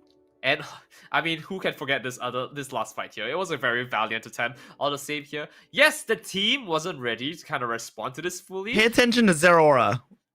Hold on, I'm they watching. tried, and then they get knocked out. They jumped on Greninja, didn't have the Wild Charge connect, and Greninja was able to knock him out. If the Wild Charge connects, we could be talking about Greninja being down. Maybe Team Ultimate now has the resources to keep going. Zeraora wouldn't have been down. So many things, and this was a valiant attempt. They needed both scores to go in, but you know, in the end, that is why this is a best of 5. Victory Road is showing life and showing that Team Ultimate might not be the ultimate team. Hey, you know what? At the end of the day, only one team can make it through here, and we're now down to game 3. It is all or nothing. Psych! It's a best of 5! We've got a lot more coming for you, so you gotta hold on to your seats here. But I kind of feel Ultimate's a little bit too hard on believing that Cinderace could make, you know, the play here. I like the Lapras pickup. It may be a bit slow, but they have a double CC kind of comp, and I kind of respect that. You know, maybe they want to go full ice here while they're at it. You know, we've got 4 ice Pokemon in the bag. You could try that. Yeah, I mean, I don't think Qatar being on the Lapras was any issue. I think it did really well, and having, again, the Suicune, it's so hard to deal with. But Victory Road had, you could just say, oh, it would just happen to be a flip there. But I think Victory Road, having the Empoleon, allowed them to have that extra bulk to make these kinds of plays. So will they go double ice? Do they want to double up on the freeze? Who knows? But what I do know, Nitera, is that we're heading into game 3 of the ban. Will Empoleon get through this time, or will Ultimate shut it down? And it's kind of interesting to see because it will really come down to, you know, how much you're gonna do. Ultimate being the playmaker now has a choice to ban Empoleon, which I think is kind of wrong, right? Like, just leave it open and play around with it. But here's the thing. Oh, absolutely. Empoleon is just such a playmaker Pokemon where you build around it. So you kind of know what the team is going to go for, right? You just want someone who can jump in with the team rather than have a proper tank. So maybe a Buzzwole, maybe something bulky like Umbreon, you know? So I kind of feel like banning Empoleon, or like not banning Empoleon, gives you a lot of options to know what they might go for. And you know, Victory Road feels very comfortable on it. They might have an idea. But look at that. It's Latios. Are we going to see a Latias? See, the thing is, for me, I'm looking at the draft, knowing that who's gone, and Blissey is still about. What did I say? What? Oh my God! Whoa! It's like I know this game or something. That's crazy. Produced and directed. Looking at Latios, and I'm like, well, I agree, Latios is good, but Blissey's still available, and Team Ultimate's like, Alex, you're right. Now, mind you, I'm gonna take the viewers behind the caster curtain again. We're actually in the future because there is a delay on stream. So we actually know what's happening before you do. Psych, you think you're happening in real time. Ooh, we're in the future. Spooky. So spooky. I mean, it is spooky season, right? We're in October. So, you know, but I do think Latios can be really good. But when Mew is still on the table, you got to take what's valuable. And Blissey is value. I mean, I agree, right? Arguable best support in the game currently. And for good reason, right? Strong healing, going to Safeguard. I really think Safeguard's a lot weaker here, but it's fine. But Katara, going back onto Gudra, who just saw success in the first match they played, right? Interesting call. Maybe the biggest problem with Ultimate was that they didn't pick up the discharge here, which, I mean, for various reasons, I will not be the one to answer to this, because at the end of the day, they know best how to play it. That's the reason why I'm sitting down here. That's the reason, you know, I'm not playing. Oh, Hog Rider has decided to abandon what they know. They are going to go with the Talon Flame this time. We have seen it in the past, what they've been able to do.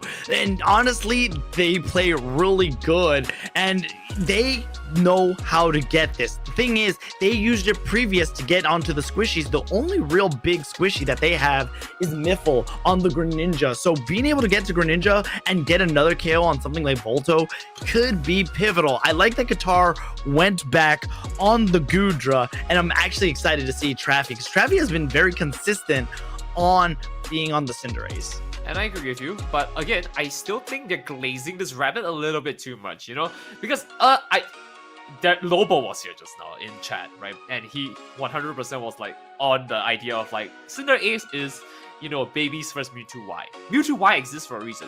And you want to argue that maybe it's because you have one more item slot, but I would argue that, you know, Mewtwo Y just packs so much more damage across the board. Right. I think a lot, and here I thought you were going to say that Lobo was here and he was glazing me up a little bit, calling me handsome hermano. Oh, he was. Yeah, he was winning my heart, and I'm over here like, Lobo hermano, we gotta not chat, not in public, hermano. Have you not seen my tweets? At the end of the day, I think our tweets, our reactions are hilarious. But I will say that I think the other thing that comes with Cinderace is the lifesteal. The fact that you recover so much HP from those autos. And I think for the side of Team Ultimate, they really value having the Blazing Bicycle Kick. So I think that's why Mewtwo exists and can do a lot of things that Cinderace can't. But Cinderace can do a lot of things that Mewtwo Y also can't. So they each have their pros and cons. And I think for Team Ultimate, Traffy is just more comfortable being on the Cinderace, being able to reposition with Blaze Kick, go in and get those Blazing Bicycle Kicks off. But at the end of the day, Team Ultimate versus Victory Road. This is Game 3 here at the European League Losers Semifinals, brought to you by the amazing Unity Clash.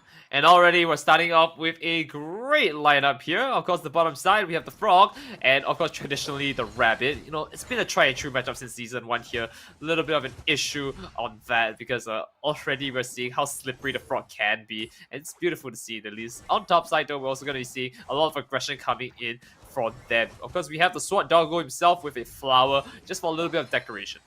Little decoration indeed, but you know, at the end of the day, having a little Gossifleur is still useful. And that's the thing about, you know, a Pokemon like Eldegoss. It still remains very relevant as a consistent healer and can put up good pressure, as we're seeing right now. Volto trying to get Qatar. They're going to need to be able to get away, though, because things are looking very dangerous. So now they need to back off.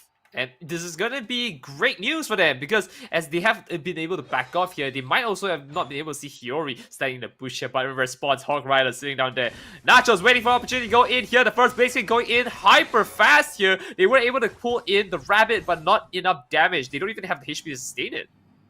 Hiyori luckily able to get away. I do think that Hog Rider was just trying to wait to try to get a big KO. Volta's going to have access to Sacred Sword or Metal Claw. I think EU mostly has been showing off Sacred Sword, but it's interesting to see that some teams still prefer Metal Claw and some teams, oh, there they go, Metal Claw does come out to kind of chase a little bit more, and I think it's going to be very useful for them in the long run, as Blissey does go Safeguard, adding a little bit of shield, and honestly, it's going to be hard to take down Gudra and Blissey together this early in the game. Right, I agree, but Metal Claw here could be quite sharp to tear through a lot of things here, but at some point, if you're really tanky, all it's going to do is a dent, so we have to make sure that you're finally getting your damage in as fast as you can and getting an advantage here. They are forcing it out very quickly here, but I am not seeing them take down any Pokemon here. Like I said, can tear through things, but all I'm seeing is our dents. Fly comes in. You're going to wait for opportunity to take KO nicely down the Regidrago, and now they can actually score a fat 30. And this is great because you've got 30 points, right? It's going to be hard for you to wait down there for an opportunity, and this buff is going to be fantastic.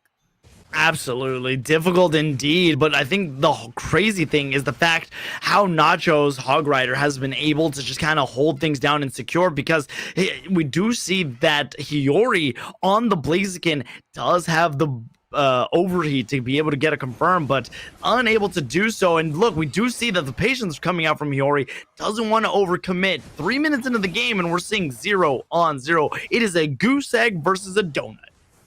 this is really an opportunity for them to see if they can take any KOs here. Oh, the Altaria stopping it, unfortunately, but they still get one. Unfortunately, it looks like Trey Fei, it has a lot of HP to sustain this. Could just sit down there and finish it off here.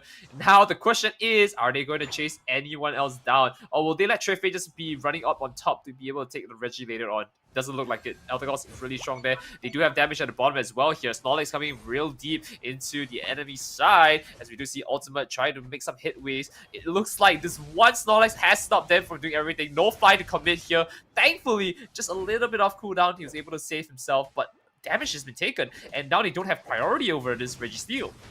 Ah, man, getting that damage on Hog Rider was massive because, again, the fly able to escape the plan. Registeel is taken high. Nobody wants to hit it. They want him to waste the fly. Overheat comes out, and it's Gudra! Gudra, Qatar! Able, no, to go in. Qatar, so swift, so smooth. Waited for knowing that the fact that the Blaziken was unable to get those KOs because, again, Blaziken does not have any stacks. Nobody has scored. Flame Sweep pushing them away. They get taken down. Water Burst Shuriken try to play a little bit of defense. Surf resets here and there. Hog Rider's in a little bit of danger. They're accepting defeat. That's 3. That is 4 piece for the side of Victory Road. Now, I'm gonna be honest with you, I feel like the better play was just to let him realize that he's not gonna get KO'd for a while. And then KO. Right? You buy as much time as you can to stagger their respawns here, but you know what? Victory Road, smart call by them still. They don't want to take any chances. I gotta agree with that. They didn't want to risk it. They said, hey, let's just take it. We got to go in. Again, Victory Road in the regular season did get 2-0'd. And this time, Victory Road has found a little bit of a weakness in the armor that is Team Ultimate. The buff is going to allow them to defend this a little bit better, but already Greninja's going in. We do see the Unite move coming out from Gudra trying to push a little bit here.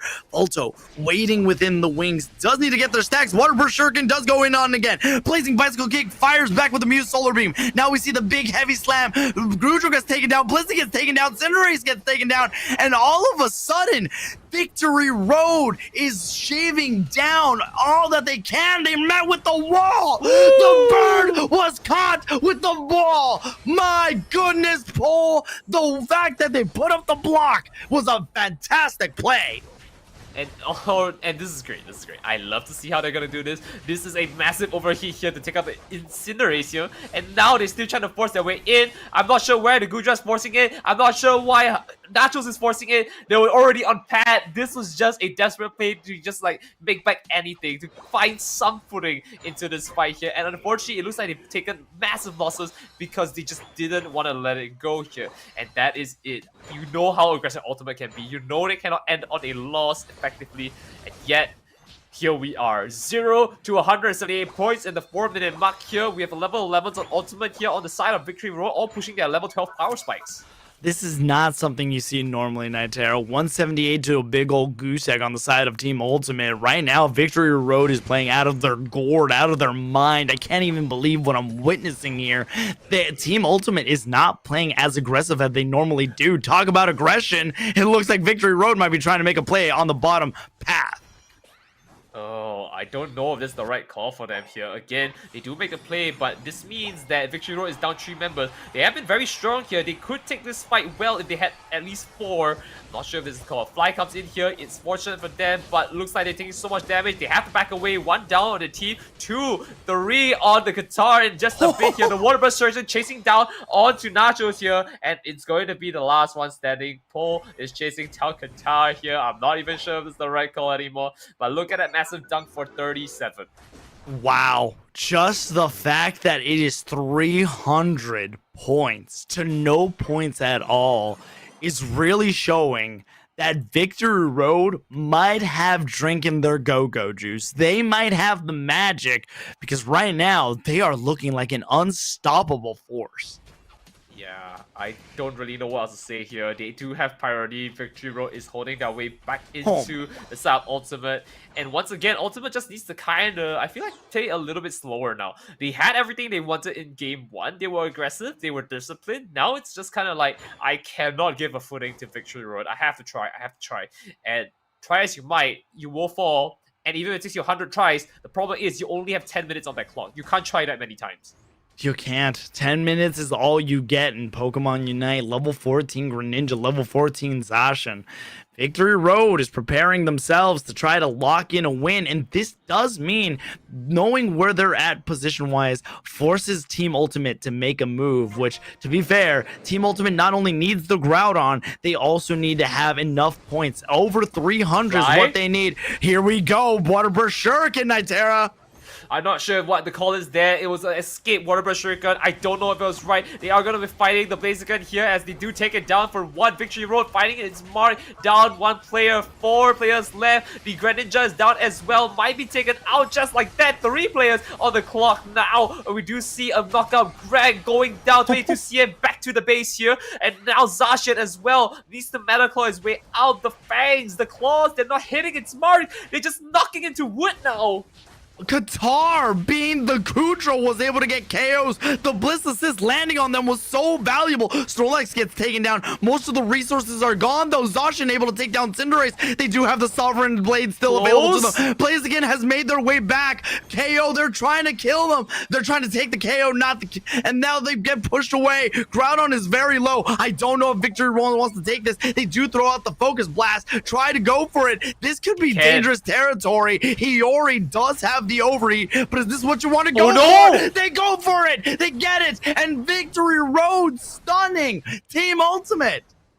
And that's so painful to see. Ultimate was in a great position after that fight, but they staggered it way too long. Right now, they have 4 players that were low, and with that, all Hiyori had to do was just buy his time so that Overheat could actually get the final hit, which is devastating. We know that everyone didn't have Unite move. We knew that from the start. Victory Road actually coming out with a 2-1 on Ultimate at the moment, and that is fantastic to see because now Ultimate, strongest team here, we're expecting them to win.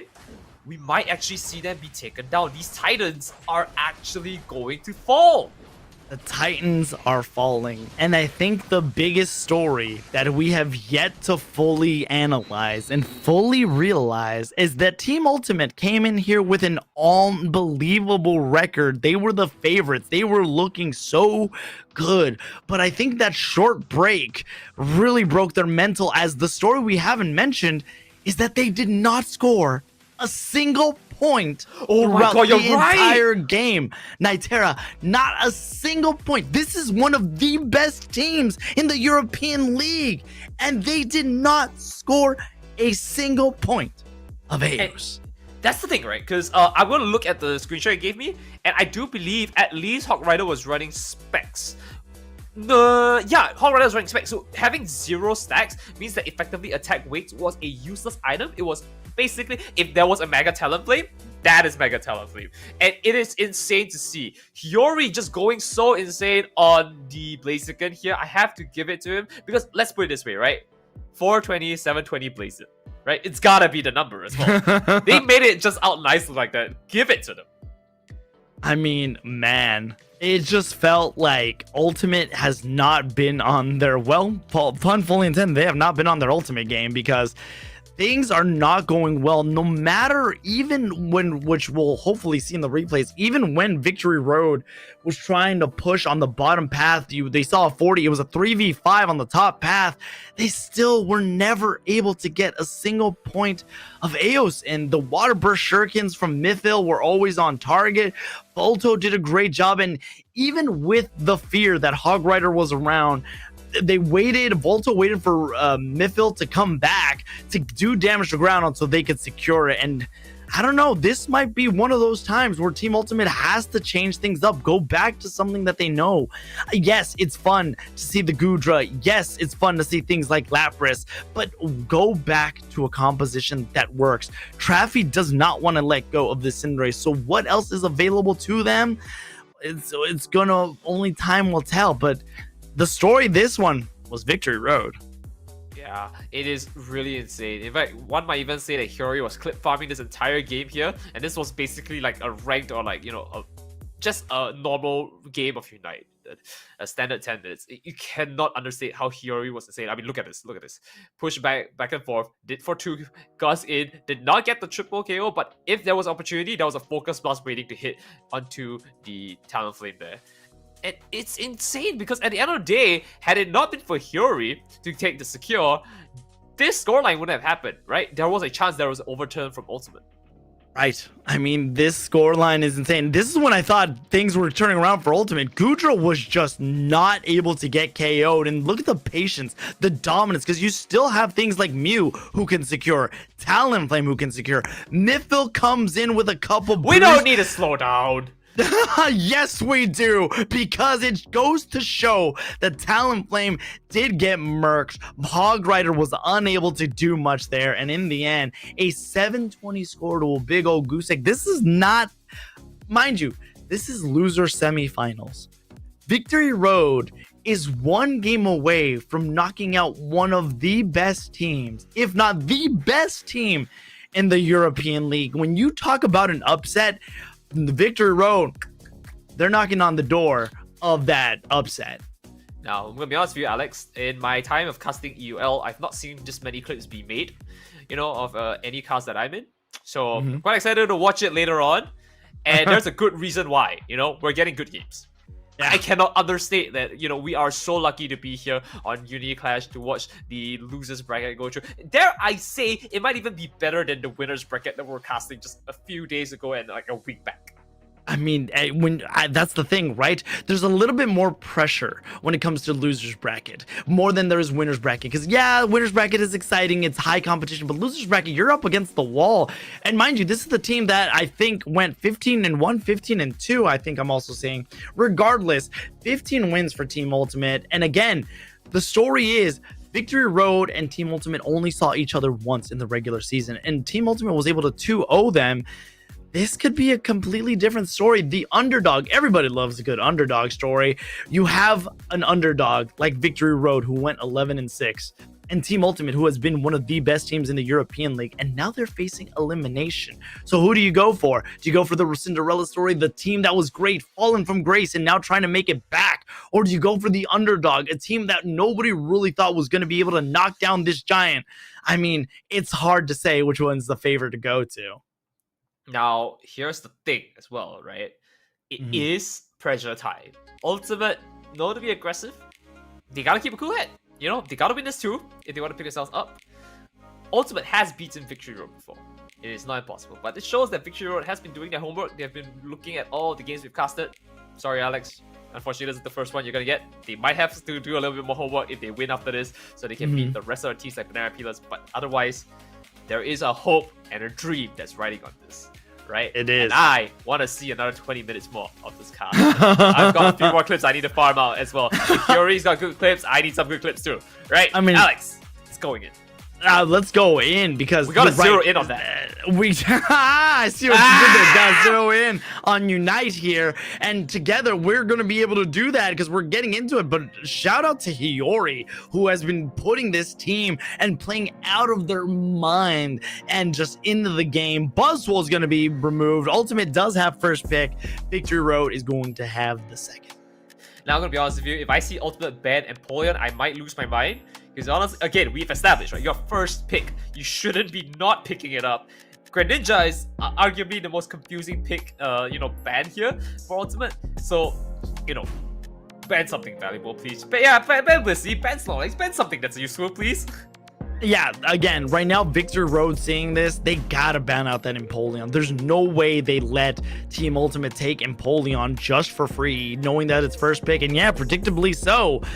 These Pokemon are trouble. These three are trouble, and they're not here, but that doesn't mean Snorlax is still available. There's still good Pokemon available to pick up.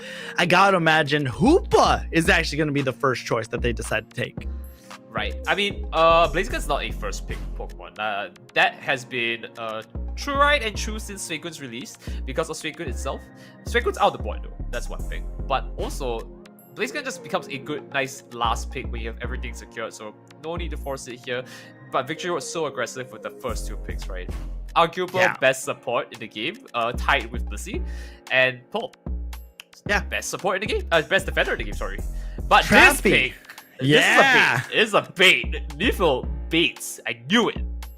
It's finally time that Traffy got off the Cinderace. The question is, will Oh my Victory God. Road counter with a Cinderace of their own? Or will they go with another Cinderace-like Pokemon in Mewtwo Y? But it does look like Leafeon is going to be taken unless they decide, no, Miffle's going to lock it in and Volto's going to look at an all-arounder. No Zacian this time. They want to go with Lucario, having the ability to go either E-Speed on these Pokemon or Power Up Punch is going to be powerful. And Hog Rider's going to go with what they know best. They are going to go with the Zeraora. I agree with the pickup, you know. Tried and true, you're comfortable with it. It's your comfort pick, go with it. On the other side, I'm not really feeling the Lucario on this run. I don't know, something about the vibes here. Always happy to see it. Not sure why I feel a bit off. However, Hiyori is the last one here. If he does pick up there it is, the Venusaur. So now we have a problem here. Do you want to go discharge and pull Hiyori into your team potentially? Or, you know, let the Leafeon just dive in and then the Venusaur comes from behind the Pedal Drain? There's so many things that could go wrong here. I'm liking the Victory Road's team, but I feel like Lucario is going to be a very big weak link when it comes to the whole comp. Ultimate does feel favorable on this side. Yeah, they're looking really good. But if you actually take a look at what Hiyori's doing, I think they're rearranging their items. They are not going to be. They originally had the Rapid Fire Scarf, so it made you believe that they were going to go Petal Giga. But now this looks more Solar Beam heavy, being able to anti-heal, being heavy amounts of damage. Hiyori is looking to go Solar Beam, and to be fair, they need to go Solar Beam. Not only because the rest of their team has absolutely no range, but Kiwi would be able to completely pop off in their face, because that is their long range. Victory Road didn't have any long range, so they are forced to go Solar Beam, do heavy amounts of damage. And now that's the question: do you want to take a Solar Beam to the face if you get pulled in? But the question is, will they go Wild Charge and Spark, or will they go Volt Switch along with Discharge? I mean, we've seen both variants coming out of Hog Rider. Yeah, I mean, Alex, I gotta be honest with you. You know, we've been casting together for a bit. We're gelling really well, and I would even dare say that you are my caster duo when it comes to Unite if Tano wasn't in the chat. However, I'm going to disagree with you here, and I think that Pedal Drain will actually be better, because Solar Beam in this case, yes, they don't have a long range, but look at how their comp is, right? They have Snorlax, they can push them in. They have the Elder Gods. Pollen Puff wants to be sort of packed together as a team, so you get the healing on everyone. I have a feeling that, you know, Pedal Drain just feels so much better, and especially since you got Lucario, right? I'm not going to drop my Pollen Puff on Lucario. I want him to be with the team if that happens, and if E-Speed, he can even take the Pollen Puff and carry it to my frontliners, which will likely be Venusaur. See? I love the idea that we can agree to disagree in different moments, but at the end of the day, we are just casters who can give our opinion. At the end of the day, these players have to show up. At the end of the day, it is the player, the skill level, the pilot who will really decide it. As we get into game number 4, Victory Road has a 2-1 lead on Team Ultimate, could potentially be sending them home after this. Volto's taking a lot of damage, gets knocked out just as Zeraora is showing up, and it does look like they are going to be going the Volt Switch Discharge combo that we know. I mean, tried and true. They've got it happen many times. This comp, I mean, if they really do go for it, I'm a bit afraid to see the Pedal Drain come out here. It'll come down to that. Starting it off here, we have Hog Rider going in for damage. Just a slash, tries to pick up a Greg here, and a beautiful Volt Switch back to clear it out. Now, on the other side here, we are going to see the Lucario still stuck at level 3. It's not a very good sign here. And they're going to continue to push the advantage here. Remember, Hog Rider had the attack waves just now. Now, just wants to drop 30 in so they can get a little bit more EXP to boot as well. This means that they're set up and ready to go at level 7 earlier. They are looking so fancy right now, being able to work things out. Victory Road, though, this is where it comes down to it. Can they win, or will they crack under the pressure? At least we know that Team Ultimate will not be sitting on a goose egg this time, as they have already gotten a good score, good advantage. Things are looking a little brighter, but Victory Road is not a pushover by any stretch of the imagination. And of course, how could they be a pushover? They're going in so strong into this game here. I don't really feel like you can even, you know, come to say anything less other than a good team and a good game. But as I say that, of course, one beam to the face, and there goes one KO on the side of Victory Road. Miffle not being, they were trying to be a little bit aggressive here. There's something you got to be careful for. Greninja, it does be looking to try to take Regidrago, but Venusaur is looming. They do have the beam for the extra secure, and Volto gets pulled away. That is what's scary. Volto was trying to duke it out, and all of a sudden, Nacho said, I'm sorry, this ain't your victory. If it's not your victory, whose is it? It needs to be mine. you know, it really doesn't matter even if the pool was invaluable, because like if you can showcase a skill like that, do you know how demoralizing it is for me? Like, dude, if I play a rank match and that happened to me, I just go like, damn, this guy can do it. Who am I to play against him?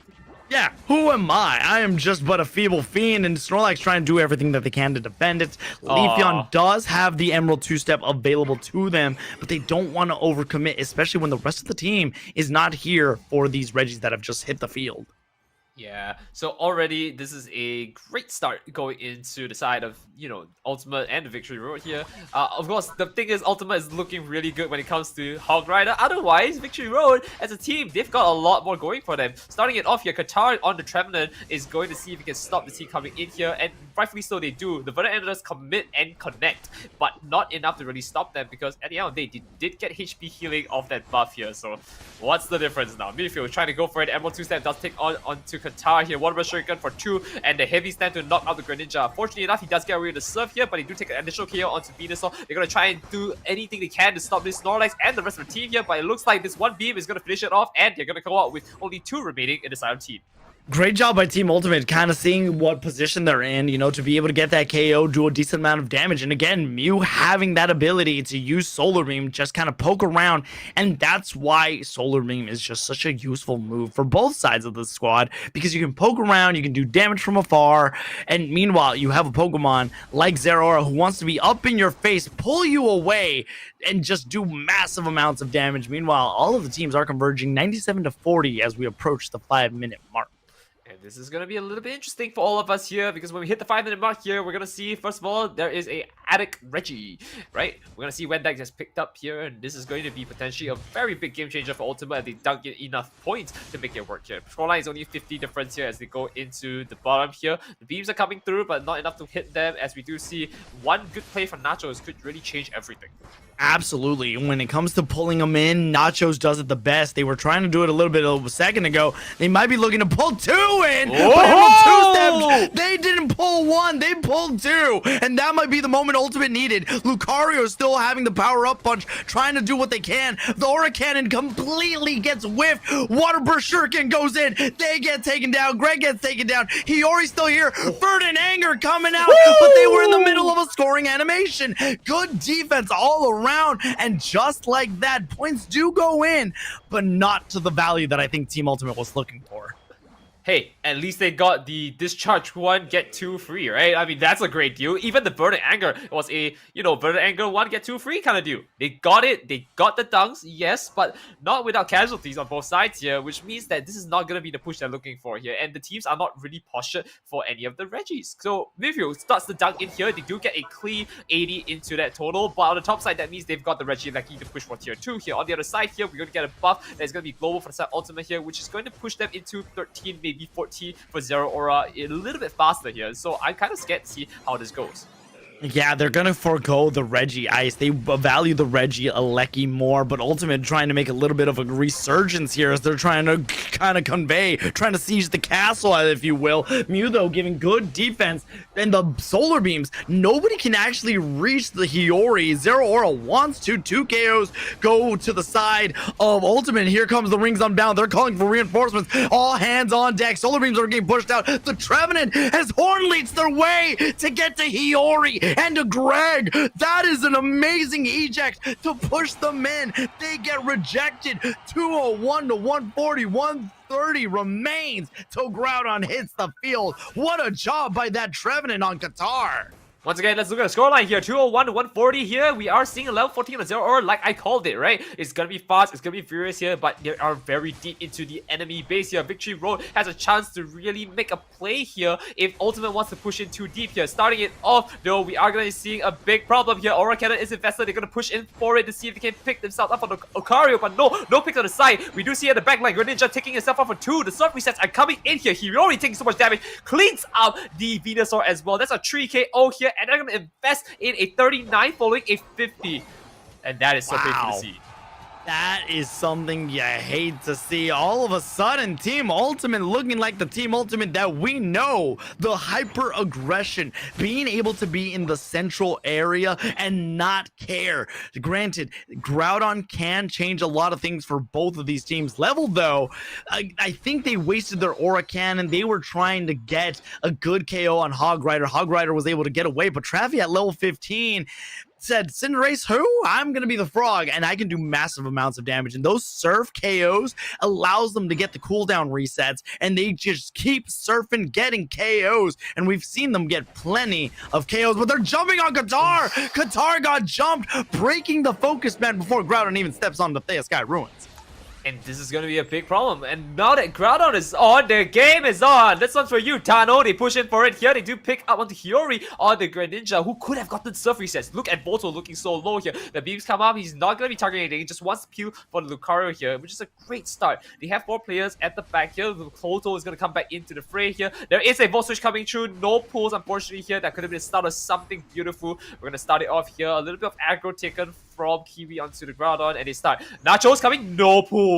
Again, it is gonna be if they can pull out of the fray here. Can something happen? Hiyori finally getting back up into the game here. 2 seconds on the respawn. They come in, a beautiful beat to hit Emerald 2 seconds. Clean out Nacho. Plasma Gale not connecting to anyone here, but there it is. The first pickup on Snorlax here, but it's a little bit too late. They're taking so much damage here. The Aura Cannon is invested, and I don't see a way out at the moment. They've got to buy some time for the team to come back before they try again. Mr. Mirage is invested as well, and they're losing Unite moves all the same.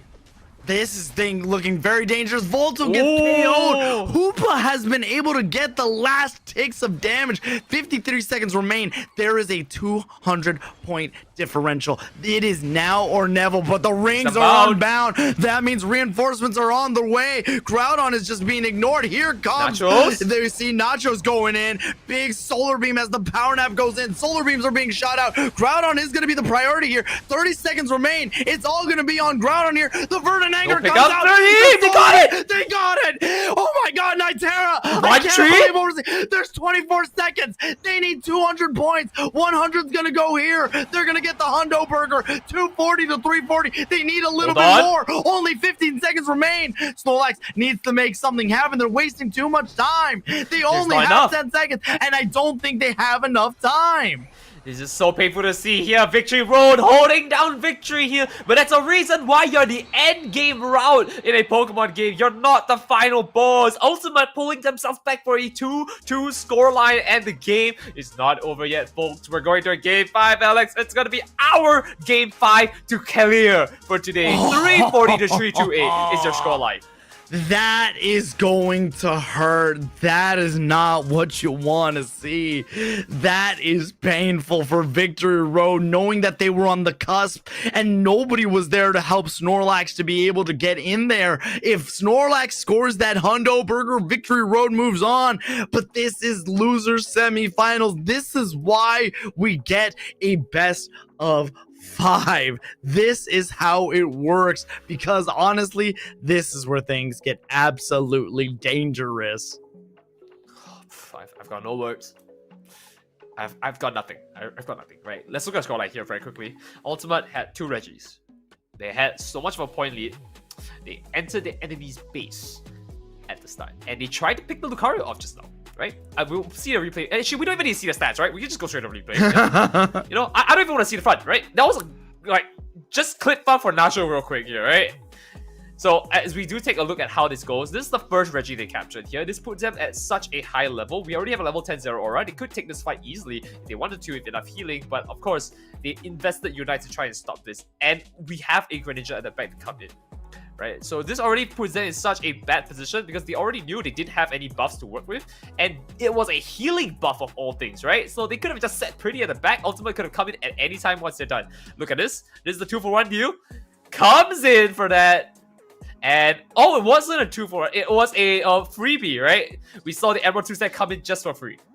Yeah, they got to be able to get the Emerald 2-step. I think they were trying to make magic happen, and Team Ultimate is really showing up. This game, definitely, they looked a lot more like their original self. The Team Ultimate that we know, you know, the Team Ultimate that can be aggressive. That's not to say Victory Road hasn't been great. Again, this is where mentality is going to be the playmaker here. Because as Victory Road, you can beat the Giants. The Titans do have a weakness. It's at the nape of their neck. And thus, they need to make a play. But Team Ultimate might have warmed up. So the question is, can Victory Road close this out? Because this is it. There is no other go next. It is one game separating these two teams. It is loser semis. One team's going home.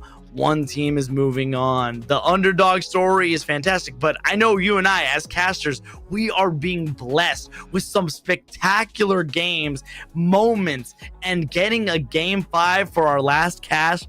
I mean, what more could I ask for? The chills. I mean, maybe a bit of background from me. I used to be in a fighting game for a Pokemon tournament, right? So one of the things that we always like to talk about is number one, mentality, right? You come into a game, if you're not ready to win, if you're telling yourself like, I can't beat this guy, that's 50% gone. Maybe that's why I'm a little arrogant at times, but confidence is key going into this. And the second thing is that you have to realize that stamina, right? I could never play like games like best of 5.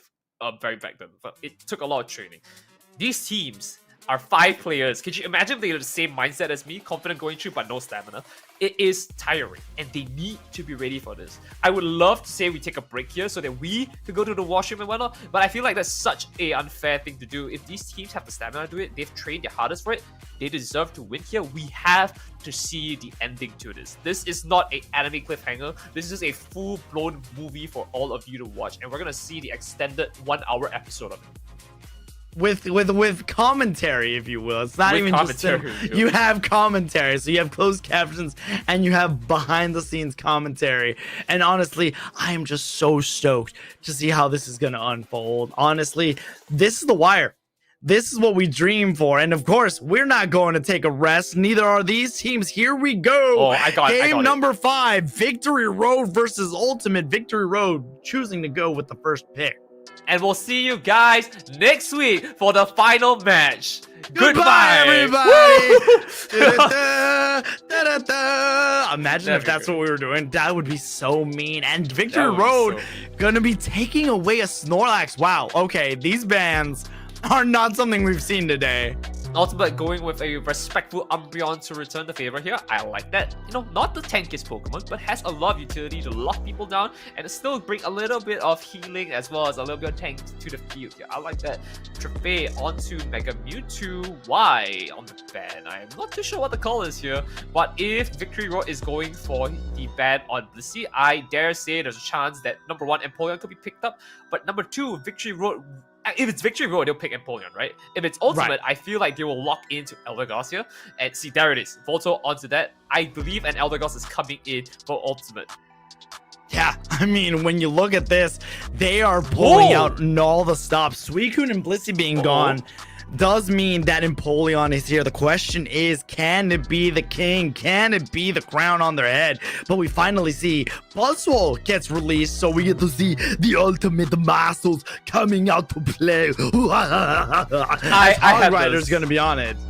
Hold on. I had something.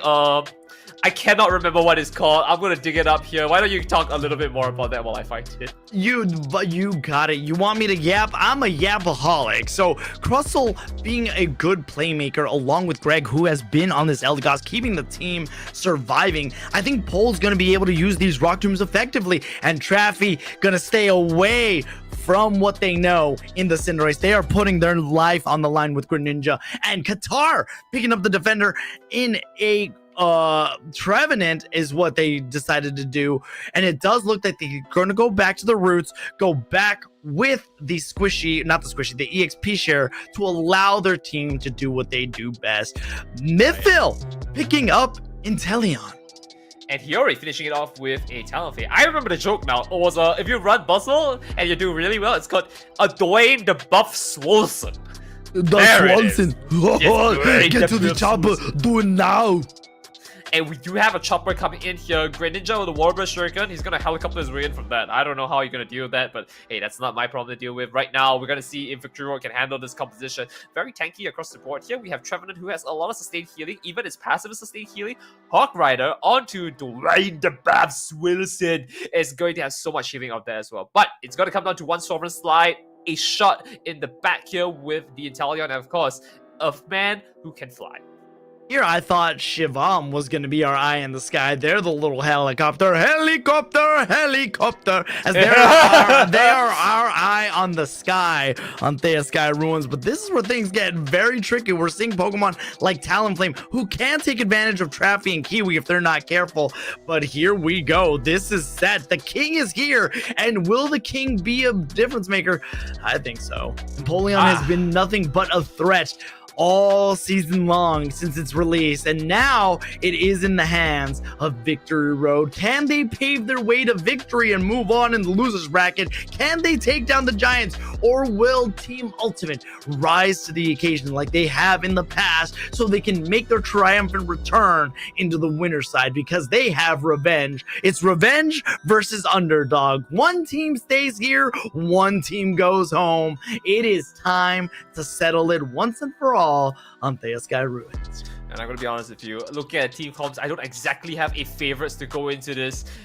And that's perfect, because I think these team comps just feel very balanced as a whole. Yes, there's Empoleon. Yes, I get it. Yes, but we have Dwayne, the buff Swolson on the other side here, so I don't want to hear anything about, there's a better team because it's Empoleon, right? We're gonna go into this here. It is your final match. I'm your caster, Nitera. Next to me is Alex, and we're gonna zero in on this match here, brought to you by Unity Clash. Victory Road is your purple side, and Ultimate going on your orange. Here we go. We see already an early engagement. Sobble did get a nerf recently that it means it does not have all its counters, so it only really has one critical hit out counter. Crustle was taking quite a bit of damage, so you don't want to use these too early. And then we see that everything is set up perfectly here. Mew's taking quite a bit of damage. Qatar is once again on the EXP share, so Kiwi's going to be able to take advantage of that, get plenty of EXP. Starting if really strong though. I love how they're gonna get away with all of this just because you have a really buff Pokemon here, and that's 30 on the side. And now it's interesting as well because I have no idea why they've given it to, Hawk Rider. Why did they give Nachos the Buzzwole and also go into Central? You would see it normally be in lane where it's so dominant anyways. But I think the reason they did it is because they want that level 6 and more importantly, that level 7. They know that Hog Rider is their main carry. I mean, look at this. It's only 1 minute and a half. God. They're already level 7. This is why they sent it to the central area, because before we've even hit that 8-minute mark, it already has both of its move available. That is why they did it. Plus, we know that Traffy is comfortable laning with Cinderace and or Greninja. Here's the thing though, you might say that in chat that, hey, we should bring the Buzzwole to top because we want to stop the Empoleon. But dare I say, if this Inteleon doesn't get its Slime Shot, it doesn't deal damage, it's never going to be safe because it has the level anyways, right? So that's a very good thing to call out here. If Volto gets caught here though, this is going to be interesting. Oh, a nice sweep. There's a slam coming into that. They do get the heal, and unfortunately, I don't think he's going to get any 15-point drop here. We do see Nachos coming in here. They try to dish the damage, but no, it's being stopped by Hiyori flying in from the side. And okay, safe all the same, but look at the point lead. 1 is to 70. 1 to 70. Hog Riders looking very fancy. They still have Drizzle and still a Dwebble down here. Victory Road starting a little bit out more on the rough side as they still haven't evolved. They do have Talonflame, but it does go to the side of Team Ultimate. Regidrago gives the whole team just a little bit of EXP, not to where it used to be, in a complete snowball. But right now, Empoleon is also up. So again, they need to get Inteleon up. Empoleon's already up because they need to find a way to take down this Buzzwole. It is already level 9 as it found the Drizzle. It take it down. And now they don't want to overcommit though, because they do have the Ultra Swole Slam if they need it. And that's kind of scary. You're level 9, you're at 7 minutes. Wow, how many times have you gotten to level 9 on 7 minutes as a, competitive player, right? Teams don't usually let you do that, and Buzzwole just feels so insane here. Ultimate pulling out all the strats to make this work here, and they gotta give it to them. They don't want to lose here. You can see the tenacity going into this here. 17 joint drop here. Did not know why that even got through. The 36 is coming through. The Exorcism does block it out here, but I do believe a KO is ensuing in just a bit here. Nice 36 drop. They have the Reggie Electric Prio as well, and so so there's a chance we might see Trafei go in with a 30 drop after that. Pickup coming in true. They do have the drop here, and that's the 30. Insane! Right now, Team Ultimate is looking like the team that we saw in the regular season, and going into the postseason, they are just dominant. They are pushing. They're aggressive. They're taking advantage of everything that they have available to them. But I will say, though, all Pokemon are online with their Unite moves, minus Pole on the Crustle. So this could be a moment that they decide to make a move, because if the levels go to this Empoleon, we know how much survivability it has. All roads lead to Ultimate at the moment here, and of course it leads to a giant bug and a giant needle to boot as well. If he stabs you with that thing, he's gonna heal so much HP here. Starting us off here, a Spore Cloud to try and stop everything here, but the Fly comes in here, Hawk Rider takes so much damage, Flame Sweep coming in, unfortunately whiffing all the same here. They do push down the Elder Gods away. Fly coming in again, does not target into the Buzzwole that well here. They do pick up Empoleon on the side, and now it looks like it's gonna be rock crab for breakfast here, as he's unfortunately Poe is going to be stuck trying to back away with just a little HP to spare, but not enough to run away for N-Box range attack. Hog Riders just having massive amounts of defense right now, being level 11, but these snipe shots are critical hits, so it could spell out dangerous. Hog Rider almost got hit with a snipe shot. This is where Mythville really needs to lock in. You can't let your nerves get to you, because if you're hitting those snipe shots, you're not finding targets. They were just inches, centimeters, just millimeters away from hitting the Buzzwole, but Hog Rider able to get away. 192 to 91, about 100-point difference between both of these teams. Halfway through it right now, Nitera. I don't know what to tell you, right? It is going to be a tough one here, Alex, as we do see the biggest issue here is they are trading, and that's a great thing. They're prioritizing the EXP here, right? Victory Road needs this EXP to try and chase back out to Ultimate here. They do get a nice defense buff to work here, but the crazy thing is 2 Reggies later, and they're still behind Ultimate, who, of course, they have the bug itself, right? Yeah, I mean, here comes the bug right now. Hog Rider throwing another bug around, but they do have Empoleon. Rubble Rouser does come out. Trevenant trying to find space. You don't want to push this Regieleki in. It's just gleaming there, but a nice Hydro Cannon with the Whirlpool, thanks to the Torrent boosted, allows the Whirlpool to do damage, but the Ring's Unbound! It was a ploy! It was the Trojan Horse! They said, let's push this in, distract them. Hoopa, send us up. Beat me up, Scotty. It's so crazy to see here. With 1 ring, it's gotta be a dream. They do have a nice hit onto Trafei. I don't think they realize it until too late here. Thankfully, Trafei is able to run away, which is a little bit HP to spare here. I'm a little bit concerned. They do have a Sovereign Slide. They could try.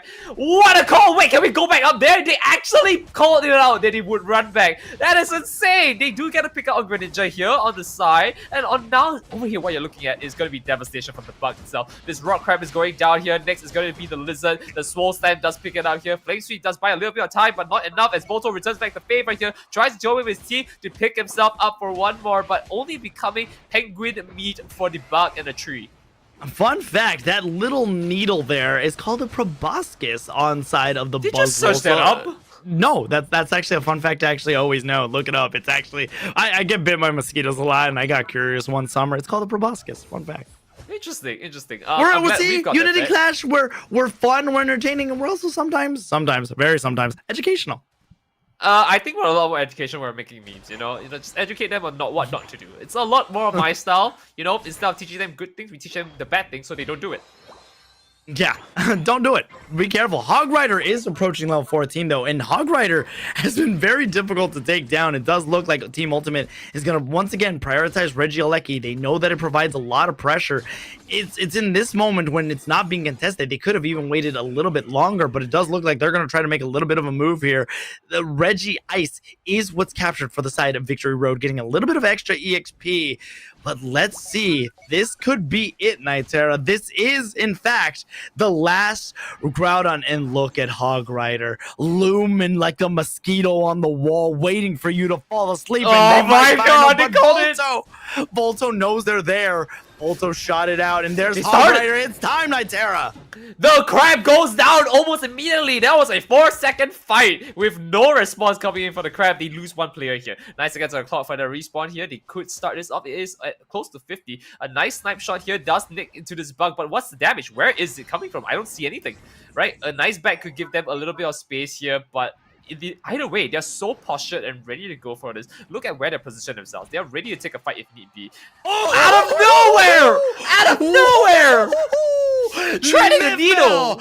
Wow, threading the needle indeed. They might have just pulled a reverse Uno, because now Groudon's taking a beating. There goes Trevenant. 2 members are down for Team Ultimate. This could be it, Nitera. The Azure Spy Vision is out. They're pushing him away. Travi's not there. 2 KOs. We might be seeing an upset. No! And Talion able to get the secure. And now Victory Road has 1 minute to pave the road to victory, Nitera. 200 points is what they need here. They need a double dunk all the same. They're trying to make a hit weight again. This crossbow going so deep in and taking the damage. Phantom Forest coming in. They have additional damage to be tacked on here. It's gonna be tough for them. They have to be careful right now. Both are taking so much additional damage for no reason whatsoever. They do get a pickup from the Inteleon here, which is crazy. They do have the numbers in their favor though. 3 players to 2, and they are not, say, tanky. Now, it's gonna be a test of skill. This Alex, I'm is so it. happy.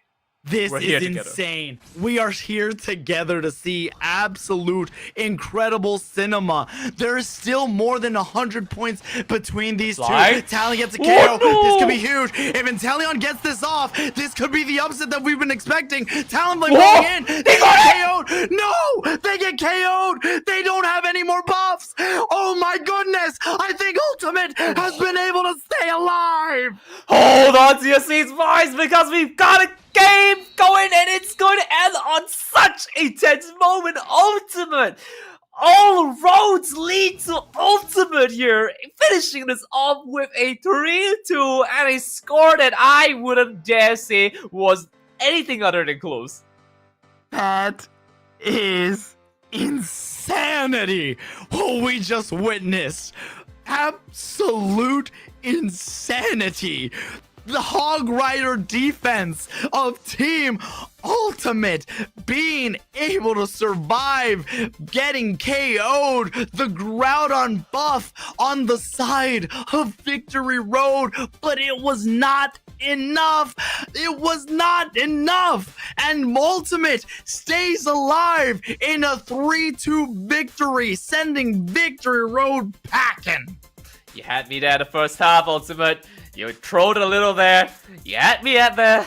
So crazy how this ended up. Of course, Ultimate definitely was a team that was aspiring to get back into the losers finals here. And Victory Road put out a great show. In fact, having the 2-1 on them first, if anything else. Ultimate was put in the back foot and forced to win 2 games in a row, mind you. And so Victory Road, definitely no slouch, but who could have expected their secret tech to be bringing out Buzzwole in the central area? So, ladies and gentlemen, now you know what you can do against Ultimate. Take that strategy, put it to use. What an absolute moment for this team. The best way to describe it is that this was not a game. This was a movie. This was a cinema, and you and I were lucky enough to be together to react to these moments, because right now, Team Ult is showing why they are ultimate, why they are inevitable. Call them Thanos if you need to, because it's not a matter of if. They were impending. It wasn't a matter of if. It was a matter of when. You were not stopping this team, because when Team Ult is firing on all cylinders, man, it is just a movie. I mean, are we really saying there's anything else other than that? Because honestly, phooey. What a fire match all the same.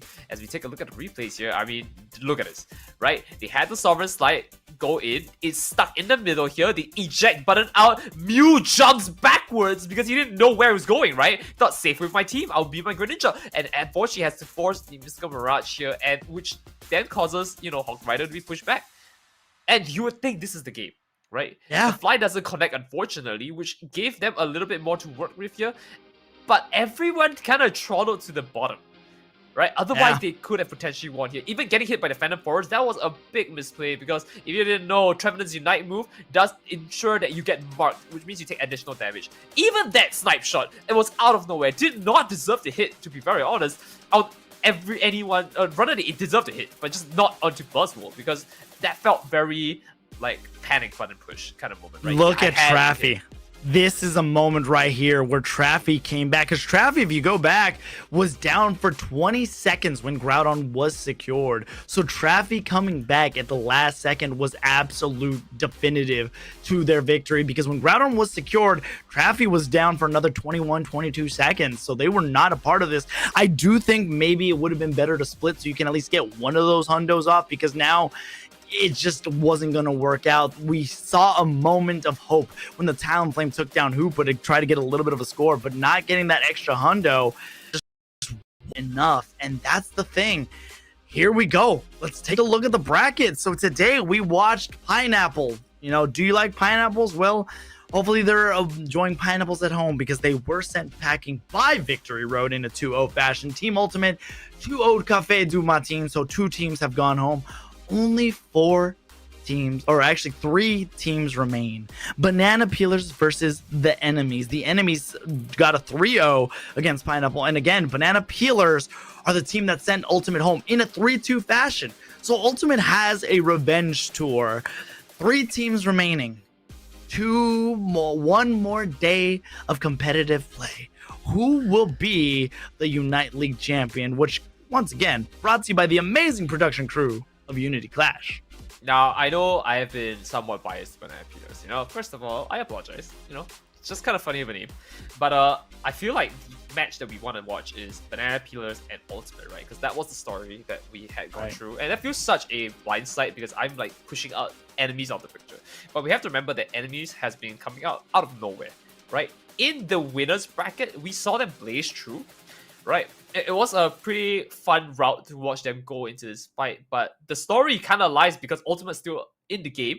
Banana Peelers spot them. Ultimate's the team to beat, but enemies, no one's been paying attention to them, and this could be the blind side of them, the dark horse, if you will.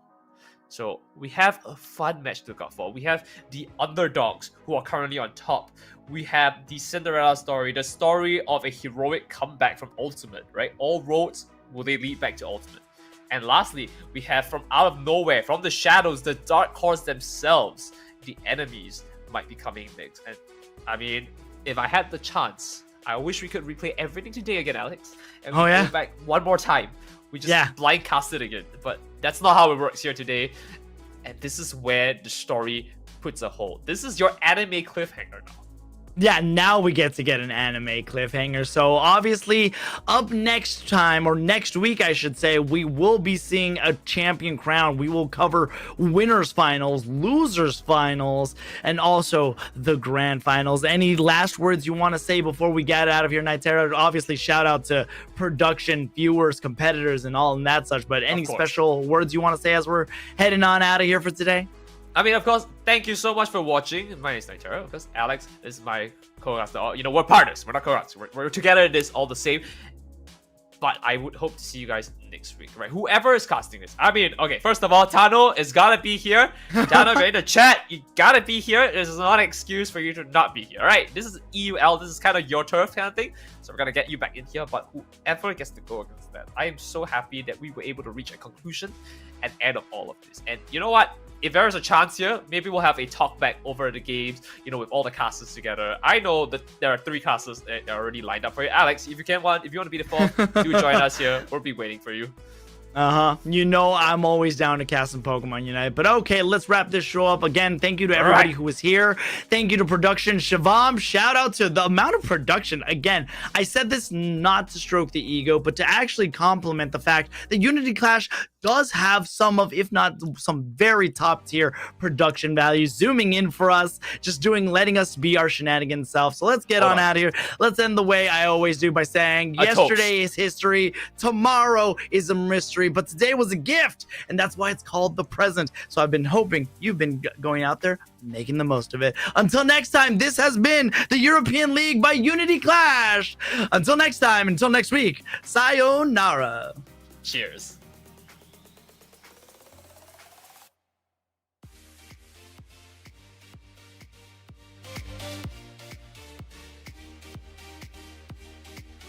used, but they already do have it back. And Zero Aura does pull Snorlax. Snorlax does get taken down, but the Reggie... Ultimate. Water Breath Stringer does come in though. They hit for 2. They're pushing in for it. They don't have a soft reset, and the damage going to Ever 2 set a clean house here as they do pick themselves up for 2 and a Mew for 3. Thank you so much for that. But otherwise, on the other side here, we are going to see Plasma Gale be invested and get knocked out as well. Damage. Qatar using the X speed, trying to get there as much as they can. The Zero Aura does snatch it away. Volt Switch Discharge. This could be a moment for Team Ultimate. They're trying to converge. They do see the power nap going down. Snorlax trying to play stall. Water Burst Shuriken does finally land, try to find a target. Cinderace does get taken down. Mew trying to hold it down. The Zero Aura unleashing its powerly might, but Niffle able to stop their multiples. All about if they can find one Pokemon to pull and do massive amounts of damage to, they can make a wondrous play. Right there could have been an opening. They are trying to do quick maths. Math is hard. Yeah, Qatar looking around, trying to find a target. They go. The pull might have been enough. Cinderace, though, goes. Members of Team Ultimate are up. Here comes Lucario. They're trying to use the boost, but Water Burst Shuriken does come out. Qatar gonna try to chase them down. Meanwhile, Greninja's just trying to get away. Missile two-step, Zero Aura. Everybody's kind of converging in the middle. It's an all-out brawl. It's an all-out showdown. Plasma Gale gets the Greninja. Greninja gets taken down. Blazing Bicycle Kick comes out. Nonetheless, Reggie Drago's been taking a lot of damage, and it's sweet. They're trying to push. They're trying to reconvene here. Cinderace moving around, doing such a good job by Traffy. Unable to do much, though. Here comes Hog Rider. They're sparking around. They're trying to jump on the correct target, and just like that, 2 KOs. But Cinderace Blaze kicks onto the Little Duck. Little Duck is living on a sliver, but the Plasma Gale gets thrown on Dodrio. Taking it out. This Zero Aura and this Dodrio. Dodrio able to just kind of move out of the way, hit the tri-attacks. Water Burst Shuriken to try to catch the Cinderace. Traffy's gonna try to go back on the on the Cinderace here, but it looks like they're going to dish a lot more damage out. This Plasma Gale does connect into it with the Parry Strong as well. There's no way this Greninja is getting out for Suicune's Grass, but we do see a lot of bubbles coming in with the Suicune's Unite. The Sovereign's like to push forward here. They do take out the Lapras here, but it's going to be very low. We do see Hiyori coming in triumphantly for the corner here to pick us out with his team, and the buddy is down. Comes in. We might see a Duck calling it out here, the Sai. This is where things got absolutely nasty. Groundhog taking a lot of outside. Water Burst Shuriken. It goes to Dodrio. To Victory Road was able to get it, but honestly, at that fight, the biggest damage and the biggest kind of playmaker that I think it's gonna come down to how they play this out here. Starting it off here and Froleon taking so much damage. That's the first one down. Water Burst Trigger to take down onto Zero Aura, but not enough here. We do see our little Duck slowly backing away. Takes a lot of damage here. Great start. The Dunks are coming in here, but Ho-Oh starting in the charge. Hiyori building his Unite to see if he can get in his team to stop them out, but they do get here, and fortunately for them, it looks like that's all they needed. 10 seconds on the clock here. I don't think they can race down to a tier 2 pad. No, I mean, when you talk about it, there was hopes and dreams, and I never thought I'd see a Suicune there. Fly comes in. You're gonna wait for opportunity to take KO. Nicely done. See, they can take any KOs here. Oh, the Altaria stopping it, unfortunately, but they still get one. Escape the plan. Registeel is taking high. Nobody wants to hit it. They want him to waste the fly. Overheat comes out, and it's Goodra. Qatar able to go, knowing that the fact that the Blaziken was unable to get those KOs, because again, Blaziken does not have any stacks. Nobody has scored. Flame Sweep pushing them away. They get taken down. Water Burst Shuriken try to play a little bit of defense. Surf resets here and there. Hog Rider's in a little bit of danger. They're accepting defeat. That's 3. That is Wings does need to get their stacks. Water Burst Shuriken does go in on again. Blazing Bicycle Kick fires back with the Muse Solar Beam. Now we see the big heavy slam. Grudro gets taken down. Blizzard gets taken down. Cinderace gets taken down. And all of a sudden, Victory Road is shaving down all that they can. They met with the wall. The bird was caught with the wall. My goodness, Paul. The fact that they put up the block was a fantastic. I love to see how they're going to do this. This is a massive overheat here to take out the Incinerate here. And now they're still trying to force their way in. I'm not sure where the Gudra's forcing it. I'm not sure why Nachos is forcing it. Take this fight well if they had at least 4.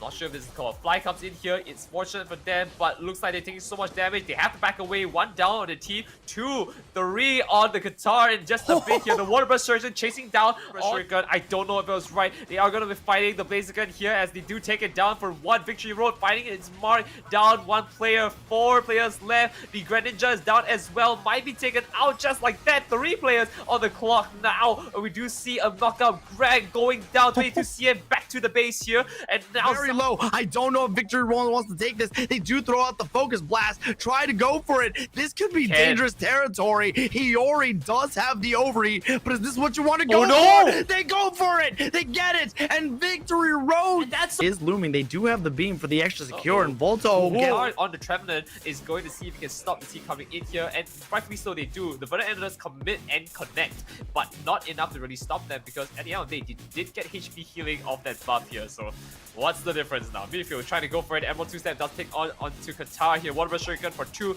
and the heavy stand to knock out the Greninja. Fortunately enough, he does get away with the surf here, but he do take an additional KO onto Venusaur. They're gonna try and do anything they can to stop this Snorlax and the rest of the team here, but it looks like this one pulling them in. Nachos does it the best. They were trying to do it a little bit a second ago. They might be looking to pull 2 in. But Emerald 2-steps, they didn't pull 1. They pulled 2, and that might be the moment Ultimate needed. Lucario still having the power-up punch, trying to do what they can. The Aura Cannon completely gets whiffed. Water Burst Shuriken goes in. They get taken down. Hiyori's still here. Verdant Anger coming out, but they were in the middle of a scoring animation. Good defense all around, and just like that, points do go in, but not to the value that I think Team Ultimate. And here comes the Rings Unbound. They're calling for reinforcements. All hands on deck. Solar Beams are getting pushed out. The Trevenant has Horn leads their way to get to Hiyori and to Greg. That's a chance to really make a play here if Ultimate wants to push in too deep here. Starting it off, though, we are going to be seeing a big problem here. Aura Cannon is invested. They're going to push in for it to see if they can pick themselves up on the Lucario, but no pick on the side. We do see at the back line, Greninja taking himself up for 2. The surf resets are coming in here. Hiyori taking so much damage.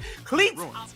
And this is going to be a big problem. And now that Groudon is on, their game is on. This one's for you, Tano. They put 2 seconds on the respawn. They come in, a beautiful beat to hit Emerald 2 seconds. Clean out Nacho. Plasma Gale not connecting to anyone here. But there it is. The first pickup on Snorlax here. But it's a little bit too late. They're taking so much damage here. The Aura Cannon is invested. 30 seconds remain. It's all going to be on Groudon here. The Verdant Anger pick comes up out. 30. They got it. They got it.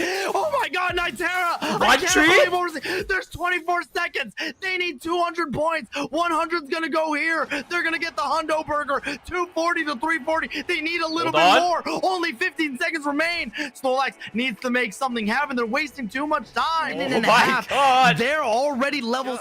Spore Cloud to try and stop everything here, but the Fly comes in here. Hawk Rider taking so much damage. Flame Sweep coming in. Unfortunately, whiffing all the same here. They do push down the Elder Gods away. Fly coming in again. Does not target into the Buzzwole that well here. They do pick up and pull it on the side, and now it looks like it's going to be Rock Crab for breakfast here, as his unfortunate pole is going to be stuck to run away, which is a little bit HP to spare here. I'm a little bit concerned. They do have a Sovereign Slide. They could try. What a call! Wait, can we go back up there? They actually called it out that he would run back. That is insane. They do get to pick up on Greninja here on the side, and on now over here, what you're looking at is going to be devastation from the bug itself. This Rock Crab is going down here. Next is going to be the Lizard. It's time, Nitera. The Crab goes to themselves. They're ready to take a fight if need be. Out of nowhere! Out of Force Uno, because now Groudon's taking a beating. There goes Trevenant. 2 members are down Spyware. for Team Ultimate. This could be it, Nitera. The Azure Spy Vision is out. They're pushing him away. Travi's not there. 2 KOs. We might be seeing an upset. No! The Fly! Able to Gara. 200 points is what they need here. They need a double down all the same. They're trying to make a hit rate again. This Crustle going so deep in and taking damage. Phantom Forest coming in. They have additional damage to be tacked on here. It's going to be tough for them. They have to be careful right now. Volto taking so much additional damage for no reason whatsoever. They do get a pickup from the Inteleon here, which is crazy. They do have the numbers in their favor though. This could be huge. If Inteleon gets this off, this could be the upset that we've been expecting. Talonflame going in. They get KO'd. No! They get KO'd. They